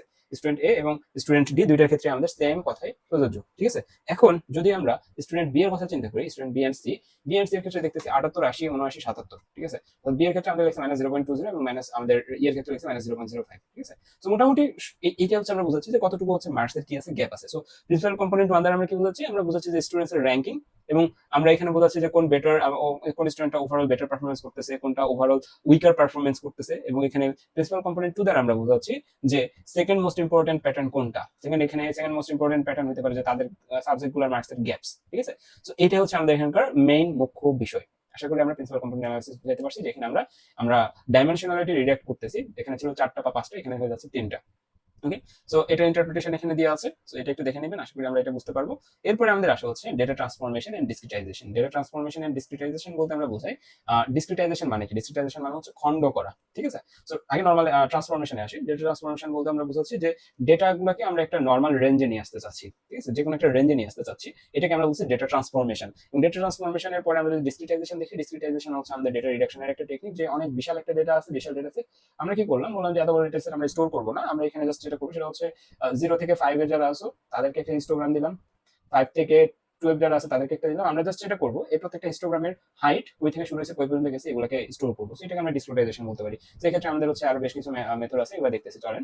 সো আমরা নরমালি আচ্ছা ডিসক্রিটাইজেশন আগে শেষ করি। Discretization divides the range of continuous attributes into intervals. Interval আমরা কি করি, ডিভাইড করে ফেলি। The interval levels replace actual data values. Interval লেভেলগুলোকে অ্যাকচুয়াল ডেটা ভ্যালু দ্বারা রিপ্লেস করি, reducing data volume and preparing data for algorithms that require categorical input. Okay, so এরকম যে ডিসক্রিটাইজেশনের মেথড কি হতে পারে, বিনিং একটা হতে পারে, শুরুতে দেখছিলাম হিস্টোগ্রাম অ্যানালাইসিস, ক্লাস্টারিং, ডিসিএস বা ডিসিশন ট্রি, ঠিক আছে, জি মার্জ, এগুলো সবাই হচ্ছে যে কি আমাদের ডিসক্রিটাইজেশন মেথড। বাট আমাদের এখানে হিস্টোগ্রামটা একটু ইম্পর্টেন্ট এন্ড বিনিংটা আমরা অলরেডি শিখে আসছি, ক্লাস্টারিংটাও আমরা মোটামুটি জানি। সো এই হচ্ছে আমাদের ডিসক্রিটাইজেশন মেথড। ডিসক্রিটাইজেশন মেথড নিয়ে আমরা ফার্দার এরকম কোনো আলোচনা রাখি নাই, আমরা হচ্ছে মূলত ফোকাস করবো ডেটা ট্রান্সফরমেশনে। ডেটা ট্রান্সফরমেশন আমরা কি বলতেছি, নর্মালাইজেশন স্কেলস। আমরা ডেটা ট্রান্সফরমেশনের একটা টেকনিক হচ্ছে নর্মালাইজেশন। নর্মালাইজেশন বলতে আমরা বুঝাচ্ছি যে আমাদের যে গিভেন ডেটা সেট আছে, সেই গিভেন ডেটা সেটের ভ্যালুগুলোকে আমরা নির্দিষ্ট একটা রেঞ্জে নিয়ে আসতে চাচ্ছি বায়াসনেসকে অ্যাভয়েড করার জন্য। ওকে, সো আমরা হচ্ছে এই স্লাইডটা একটু দেখবো, তাহলে আর একটু ইন ডিটেইলসটা পাবো এখানে আমরা।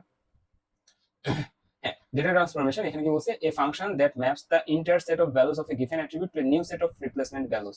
Each old value can be identified with one of the new values. অর্থাৎ আমি বলতেছি আমার কাছে এরকম কিছু দিয়ে আছে, 10,000 কারো স্যালারি, কারো লেখা আছে 20,000, কারো লেখা আছে 2 লাখ, ঠিক আছে? সেই যে অনেকগুলো ভ্যালু, এগুলাকে আমরা বললাম যে হ্যাঁ এগুলো সবগুলো ভ্যালু তো বুঝলাম, আমি সবগুলোকে 0 এবং 1 রেঞ্জের ভিতরে নিয়ে আসতে চাচ্ছি, ঠিক আছে? সেটা হচ্ছে আমাদেরকে ডেটা ট্রান্সফরমেশন, বা এটাকে আমরা আরো ইয়া করে বলতে চাচ্ছি নর্মালাইজেশন। ওকে, সো চলেন এটা কিভাবে করা হচ্ছে। মেথড এখানে কি লেখা আছে, স্মুথিং, অ্যাট্রিবিউট অ্যাগ্রিগেশন, নর্মালাইজেশন। ওকে, আচ্ছা, সো নর্মালাইজেশন ক্ষেত্রে যদি আমরা ফোকাস করি, ডেটাকে 3 ভাবে নর্মালাইজ করা যায়। একটা হচ্ছে মিন ম্যাক্স নর্মালাইজেশন, একটা হচ্ছে জেড স্কোর নর্মালাইজেশন, আর একটা হচ্ছে normalization by decimal scaling. Okay, min max normalization বলতে আমরা কি বোঝাচ্ছি, মিন ম্যাক্স নর্মালাইজেশন বলতে আমরা বোঝাচ্ছি যে মিনিমাম এবং ম্যাক্সিমাম ভ্যালুর মধ্যে যে নর্মালাইজেশন মেথডটা, ঠিক আছে? লাইক আমরা যদি এখানে বলি মিন ম্যাক্স, আচ্ছা এটার হচ্ছে আমরা একটা এক্সাম্পল নিয়ে আসি। আচ্ছা, সো আমরা এখানে যেটা দেখতেছি এটা হচ্ছে আমাদের একটা মিন ম্যাক্স নর্মালাইজেশনের example. So min max normalization, এটা মিন ম্যাক্স, আমরা তিনটা মূলত হচ্ছে নর্মালাইজেশন দেখবো, এগুলো থেকে অহরহ ম্যাথ এসে থাকে, min max, z score and আমাদের হচ্ছে ডিসাইল, ঠিক আছে, decile normalization. So in this case আমাদের এটা হচ্ছে মিন ম্যাক্স নর্মালাইজেশনের সূত্র। অনেক জায়গায় হয়তো আপনারা দেখবেন যে x new equal x minus x min ভাগ x max minus x min, এটা একটা সূত্র। আর একটা আমাদের এখানে যেটা লিখছি সেটা একটা সূত্র। তো কখন কোনটা ইউজ করবো সেটা আমি বলতেছি। নর্মালাইজেশন মানে আমি কি বললাম, নর্মালাইজেশন বলতে আমরা বুঝলাম যে নির্দিষ্ট কোনো একটা রেঞ্জের ভিতরে আমাকে ভ্যালুগুলোকে নিয়ে আসতে হবে, ঠিক আছে? তো এটাকে আমরা কি বলি, এটাকে আমরা বলতে হচ্ছে নর্মালাইজেশন।